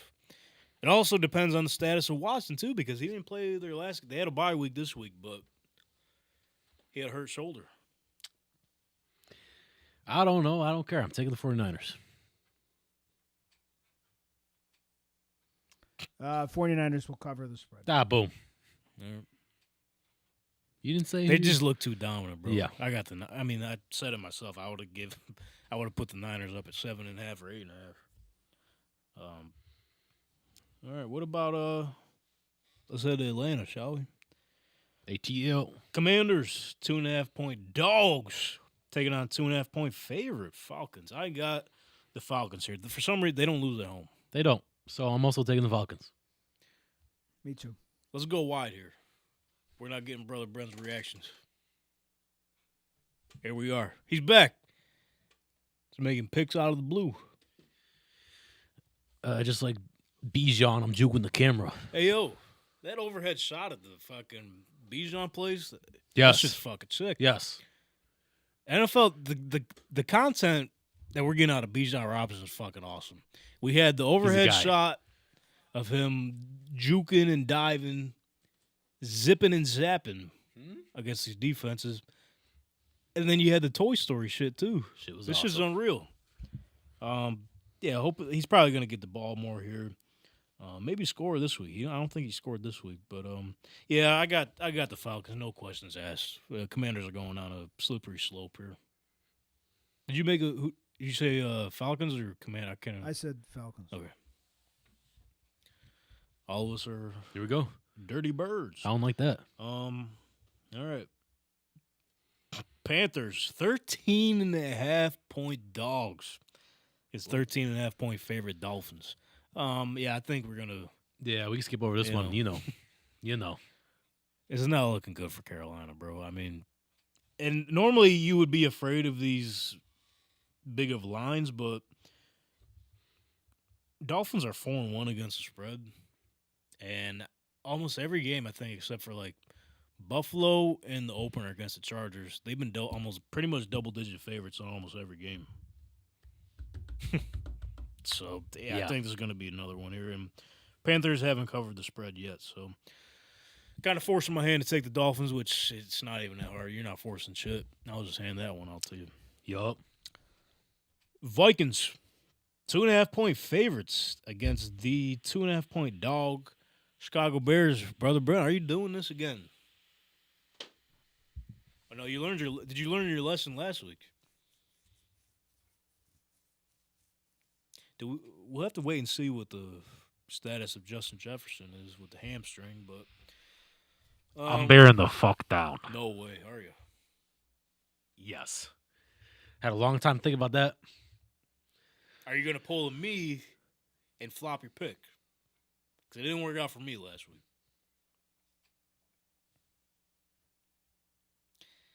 I got a Don't make me overthink this, man. I got a serious question though, like because they're dogs. Oh man. Do you see a chance of them winning straight up? Bears? Yes. Without Justin Jefferson, yes. So this indicates to me that they don't think Justin Jefferson's playing. 2.5 Vikings and the Bears. What are we talking about? Yeah, let's go bear down. They're both down. terrible against the spread. Only covered once each side. I'm going. Last week was their turnaround. This is it. I'm not putting any money on the Chicago Bears this season. Maybe other than DJ Moore touchdown, which you probably could have got rich last week. Yeah, probably. But I'm going Vikings. I mean, the Bears. I'm not sold on them, bro. The Commanders are falling off. Their coaching, other than Bieniemy, fucking sucks. Vikings are the better team, man. They're turning it around. Vikings will cover the spread. They're turning it around. No. We'll see. Interesting one here. The Colts, 4-point dogs against a 4-point favorite, Jacksonville Jaguars. Colts haven't won in Clown Town. It's not so much Clown Town now. But they haven't won in Duval in quite some time. Keep in mind, Richardson's probably not playing. He's already ruled out. But we got Minshew Mania returning to Duval County. Gardner Minshew revenge game? Yeah, I'm taking the Colts. No doubt about it. Might even fucking sprinkle a money line. 4 points you're giving us? Jacksonville, I obviously I'm a Colts fan, right? I mean, I know you see it. You hear it every week. Jacksonville doesn't look impressive at all. And one of the reasons why they won these games these past 2 weeks, they're accustomed to London, man. Now they got jet lag. And I know they've been back a week, but yeah, but like, okay, I understand they beat us week 1. Us as in like I'm playing or associated with the team. But Colts could have easily won that game too, other than slipping up at the end. It's all you got to do against Jacksonville. Buffalo showed it yesterday when they did have success against them. You gotta bring the pressure to T-Law, man. You got to make him fold and make a mistake. Because other than, ETN went off. Calvin Ridley showed up again. I don't know, bro. Gardner Minshew's going to – we know how he's a fucking dog. If he pulls up in that jean jacket vest with no shirt underneath. And those jorts. Letting the flow fly in the jorts, you might as well spread the Colts 15.5 favorites. All right, that's a scary sight, Uncle Rick. But as much as I wanted to say the Jags, I forgot about that video. Are you jagging off? No. I forgot about that video with Minshew in the locker room after that game. And, yeah, I got to take him, man. So I don't have the clip to play, but I'll pull it up just so you guys can hear it. Listen to this fucking intensity, because, Maranto, you need to hear this too. Where's it at? I totally forgot about it. Here it is. This is a backup quarterback. You fight to the end, and you find a way. There wasn't a lag there. You find a fucking way, and the Colts are going to find a way in Jacksonville. Yeah, they were way too excited. I think the Colts will win, but I think it's going to be by 3. Oh. So I'm going to say the Colts win, but they don't cover the spread. Well, I'm going to all right, betting 101, my friend. Yeah. So it don't matter if they win with whatever points. Right. If they're the dogs, they cover the spread. No, I'm saying that they won't cover the spread. But you're saying they win, right? They win. They cover the spread then because they're 4-point underdogs. I'm looking at it. I'm looking at the spread. They're a +4. That's what I'm saying. Yeah, it's the opposite. It's the opposite. So, for example, when you see the -4, yeah, it's like you're losing money. So let's say the Jags win by more than 4 points. They cover the spread. Oh, okay. So, but let's say the Jags win, but they win by 3. They don't cover. Got it. So let's say if the Colts lose by 4 or less, they cover spread. But if they lose by more than 4, they don't cover. But if they win straight up, they technically cover spread because they didn't lose by 4. Okay. So you got Colts. Tank Talk's betting. You're betting with Tank Talk, baby. There you go. Hey, all of our records are positive, man. I hope people are actually taking this shit into account. Hey, man. We're serious about this. Marantha, I appreciate you bringing that up, though, because it's confusing when you're first doing it. I'm losing all my money. You got to start listening to Tank Talk, man. Stay off the TikTok. I got rid of my TikToks. Did you really? I did. It's done. All right. I won't say that other name. Okay. Okay. All right, we talked about this game earlier with our friend. Tough game. New friend of the program, Cody Stoots, down there in H-Town. The Saints, -1.5 point favorites against the Texans, 1.5 point dogs. The books, they're not picking a side here. They're both sitting at -110. I already told you who I'm taking. I'm taking the Texans. Okay. I'm taking the Texans. I'm a believer now. Oh, here we go. All right, Cody. I'm on board, brother. It's all Cody, man. Cody sold us. I'm taking H-Town, 1.5, cover the spread. Stooge stats. Here we go. But I'll be honest. Don't say it. Before Cody was on, I was thinking the Saints. But Cody sold me, man. They? He sold me on the Texans. They're looking real good, man. Yeah, they are. I could see them losing by 1, though. Saints games are like that. You know that. Yeah. No. You know that. No. But, yeah, I got the Texans covering. Seahawks. Are they coming off a bye? Yeah. Fresh off a bye, 2.5-point dogs taking on a 2.5-point favorite Cincinnati Bengals. This is a tough one. We proclaimed we proclaimed the Bengals dead last week. They came back and barely beat the Bengals, even though they did it, or I'm sorry, the Cardinals. They did it in impressive fashion, but Cardinals hung around. I'm not saying they're going to win this game, but I'm taking the Seahawks.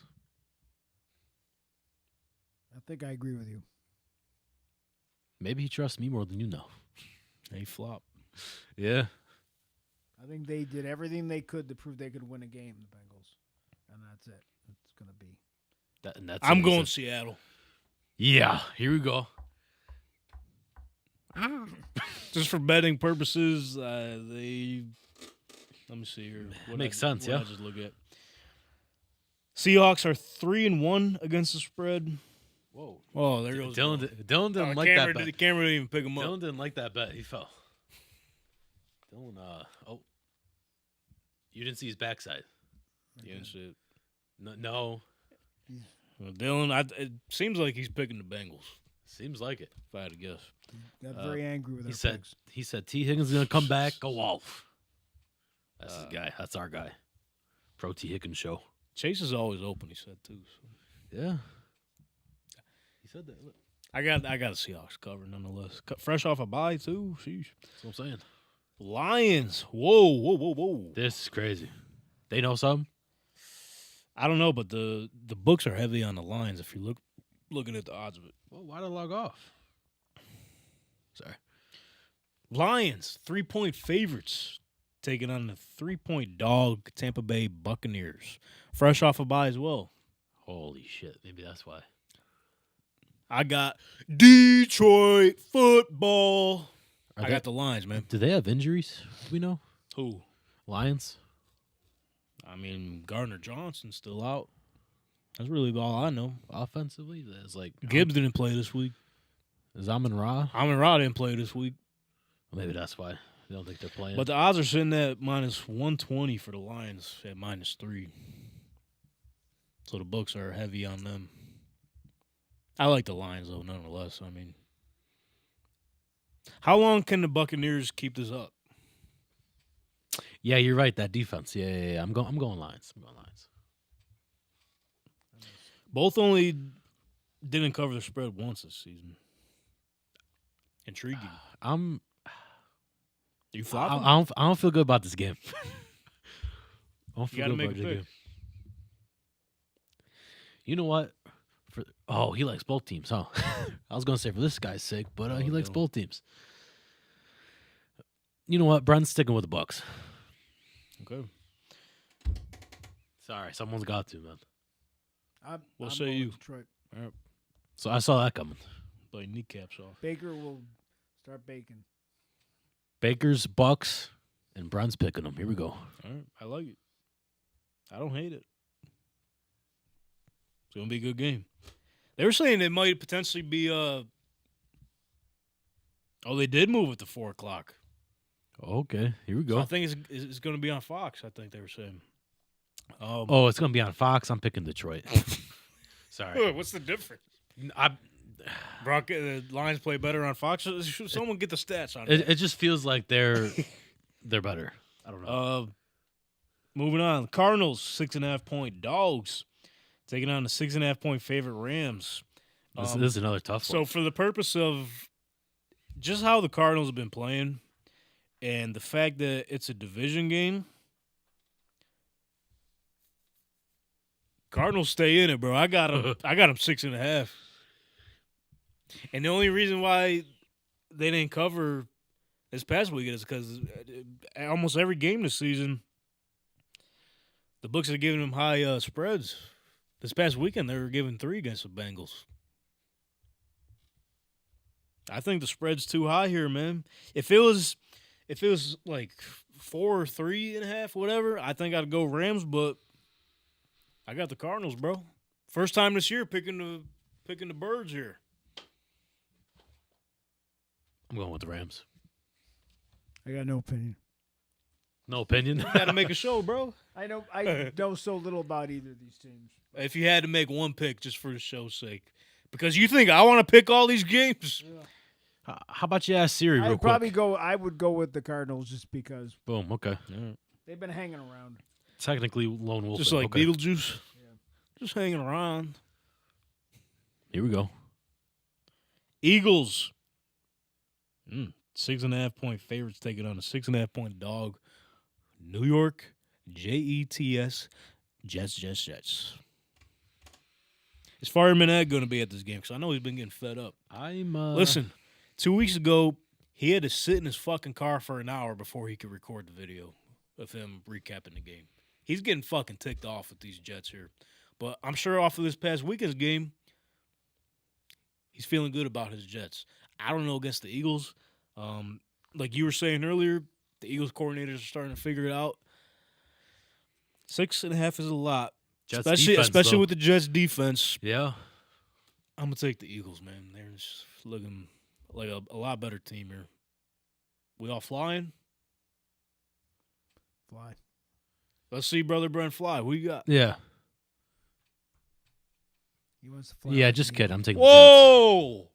What's that about? Come on. What's your problem? It's just their defense. That's the problem. Okay. I think they're going to keep it close. That's all I got. I'm trying to think how many splits we have so far. We'll have to go back and look at that. Probably 3. Probably. I'm sticking with the Lions. All right. The Lions. Just to make that clear. What the fuck? We're talking about That splits. was like we're 4 talking about games splits. ago. I know. How you I gonna know. Switch your pick. I know. I switched right before it ended. Remember? I'm just trying to let you know. I'm sticking with the Lions.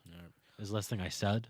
So normally, when I splits. keep track of our picks, I go back and watch this on YouTube and everything. You're gonna confuse the fuck out of me, man. I'm gonna have to go back and change it. Listen, when you watch it, I say it. Trying to play mind games with me, man. I say it right at the end. I'm going with the Lions because they're on Fox. I Remember? said true and false. Sorry. He's trolls. That's the answer to the question. Listen, Trolls. we ain't gotta say nothing here. What's the next one? Floose. Giants are 14-point dogs against a 14-point favorite. Buffalo Bills.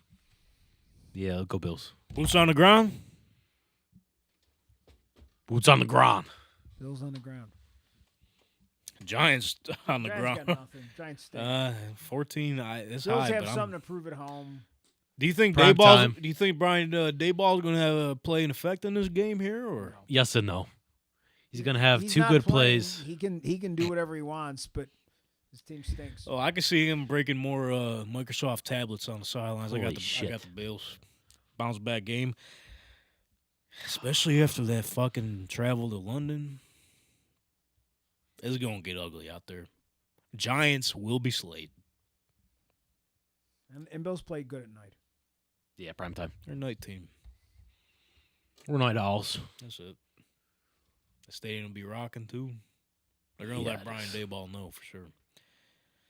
All right. Monday night. Next Monday. Da-da-da. Da-da-da. Dallas Cowboys. 2.5-point favorites taking on 2.5-point underdogs. Sorry about that. Chargers, fresh off a bye as well. I got the Chargers.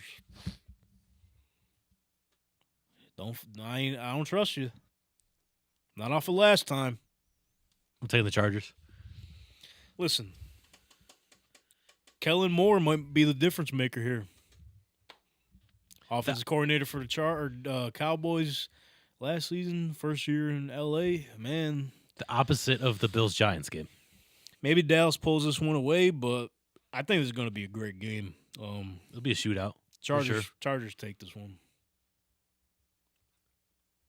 Taking the game? 2.5. Okay. Cover. I'll just go the other way.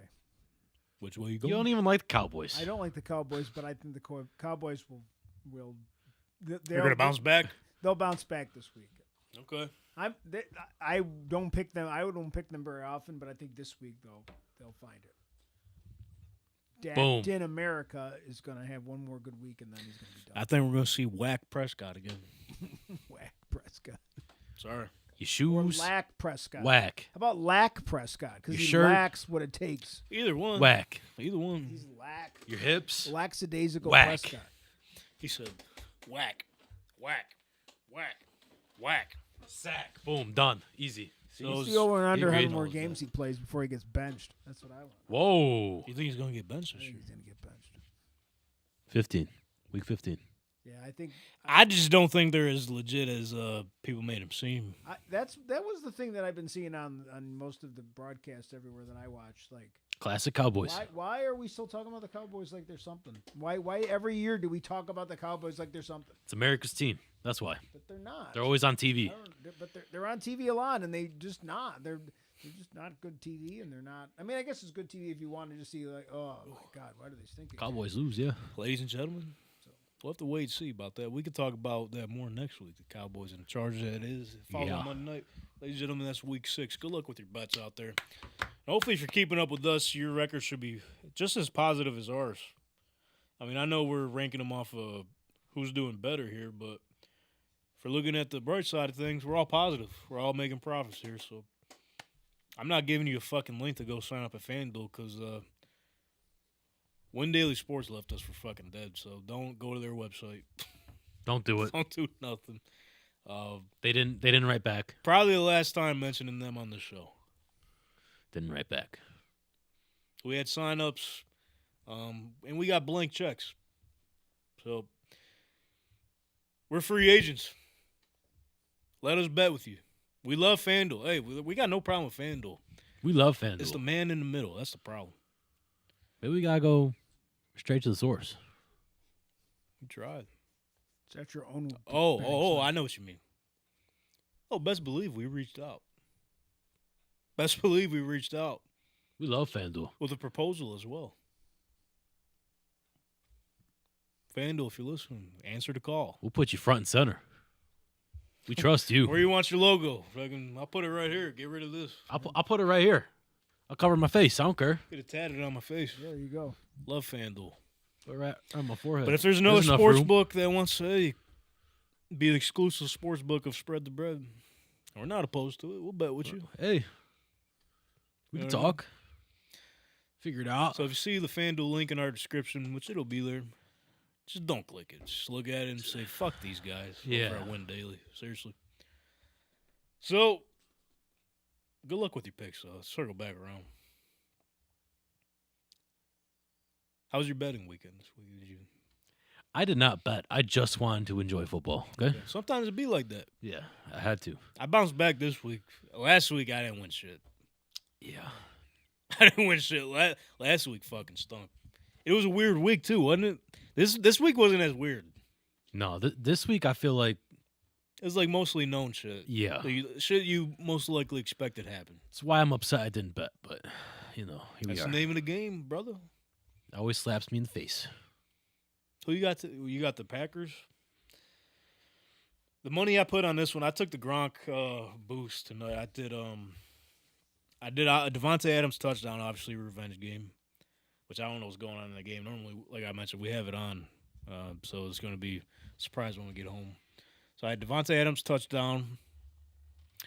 Romeo Dobbs. This is a bet to write down every week. Romeo Dobbs over receptions. He was at 3.5 tonight. Aaron Jones, you got him? Touchdown? He's out. Aaron Jones, not touchdown? And then my last leg was Jordan Love, 225 passing yards. Oh, 225. It's about his average. About his average? Pretty close to it. Yeah, it's the Raiders. That makes sense. Ladies and gentlemen, good luck with your bets, man. Promise you we're going to find an exclusive sports book. We're getting close. Sent the bird call out. We're going to get something. Just like birds, set it home. That's it. So, obviously, Donnie's not here to give us Donnie's fantasy discount, which pretty much last week he said, don't even bother going to waiver wire. Just stick with what you got. Or trade for someone. So no more free agents. Donnie, hope you're enjoying your time in Canada. Happy Thanksgiving. Hey, hope the Cardinellis had a good time at the aquarium today. Hopefully they didn't get stuck in traffic, because I know Donnie warned them. He said the Canadian traffic gonna be holiday, man. Gonna be shitty today. Holiday season. We'll have to check in with them, get their picks in as well. What else we got going on? Don't have a guest booked for next week yet, so I can't really give any teasers. Maybe it'll be somebody cool. Maybe we'll get somebody in. If you want to be a guest on the show, let us know. Oh, listen, send your fucking questions in. We want to hear. We want to hear from you. Seriously, just like Tino did live today. We want to hear from you. So whatever happens this next Sunday slate. Maybe before the show Monday, we'll do the Q&A once we got our questions in. That's it. We got to go live on Instagram more too. We set up a poll on our socials at @TankTalk_pod. If you're not following, what are you doing? Set a poll out. Say, hey, what content do you want to see from us? And the Q&A won by a large margin. Yeah, so, I didn't even vote, but that's what I wanted. Send your questions in, please, and stay up to date with everything Tank Talk at @TankTalk_pod. That's on X, Instagram, TikTok. Look right behind me. It's all there for the YouTube viewers. But if you're listening on Apple Pod or Spotify, stay up to date with everything Tank Talk at @TankTalk_pod. We're still doing our Madden giveaway. Hey, our subscriptions are climbing up the ranks here, getting close to our goal. Once we hit 500 YouTube subscribers, we're giving away a copy of Madden 24 for both the PS5 and the Xbox Series X. So go ahead, be a friend, and tell a friend how great this show is. It's fucking great. For the most part. We try our very damnedest. We try. Isn't that right, Maranto? You try. And shout out you for not sabotaging the show, for losing the fantasy this week. I don't want to talk about it. All right. We'll move on. Thanks for bringing it back up. As we will move on to week 6 here. Yeah, stay tuned, folks. Potentially might have a cool guest next week. We'll try our very best to go ahead and do that. Stay up to date at @TankTalk_pod. Get us to 500 YouTube subscribers. Get a copy of Madden 24. Why don't you want Madden 20? We don't even care what you do with it. You could win if you already have Madden 24. Just fucking resell it. We don't care. Help us get to 500 subscribers. Be a friend. Tell a friend. Subscribe to the Tank Talk podcast. And we will see you next month. Oh, before we get out of here, though, I want to bring this back. We haven't done this in a while. Brother Brenton. I can't do this. How do you know what I'm going to say? I can't do this. I can't be positive. Why? I've been a hater, bro. And you know I've been a hater. I've been a hater for a few weeks. Well, let's turn that around today. God damn it, bro. It's not the time. Send our listeners off with some either words of advice or some motivation. I'll leave that one up to you. I know the Canadian audience we got going on. I don't know if we got any Canadian viewers, but happy Thanksgiving. We're all thankful for the God in football of the Americans, and go Bills, go football. Hey, football is good, right? The mentals is good, right?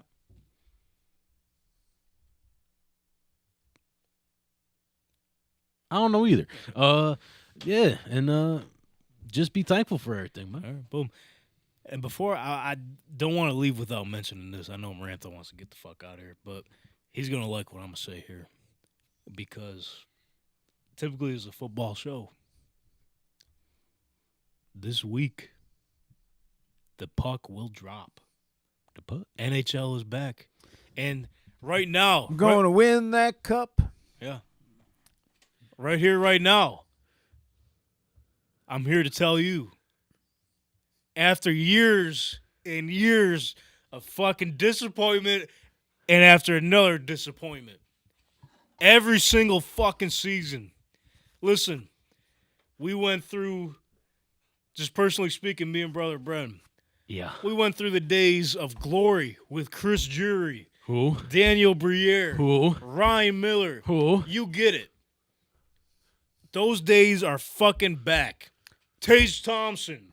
Yeah. Darlene. Yeah. Levi. Yeah. Do it for Rick. Do it for Rick, Do it man. for RJ. RJ, man. Don't make me cry now.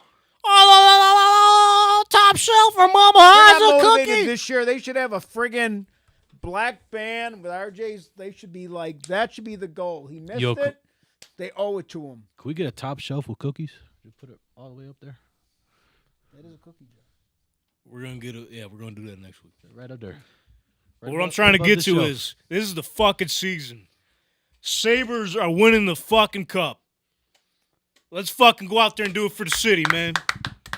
Make us talk about hockey, please. I wanted to talk about hockey so fucking bad, but we can't because the Sabres fucking stink every year. Change the narrative, please. Let's go. Let's fucking do it. We're out of here.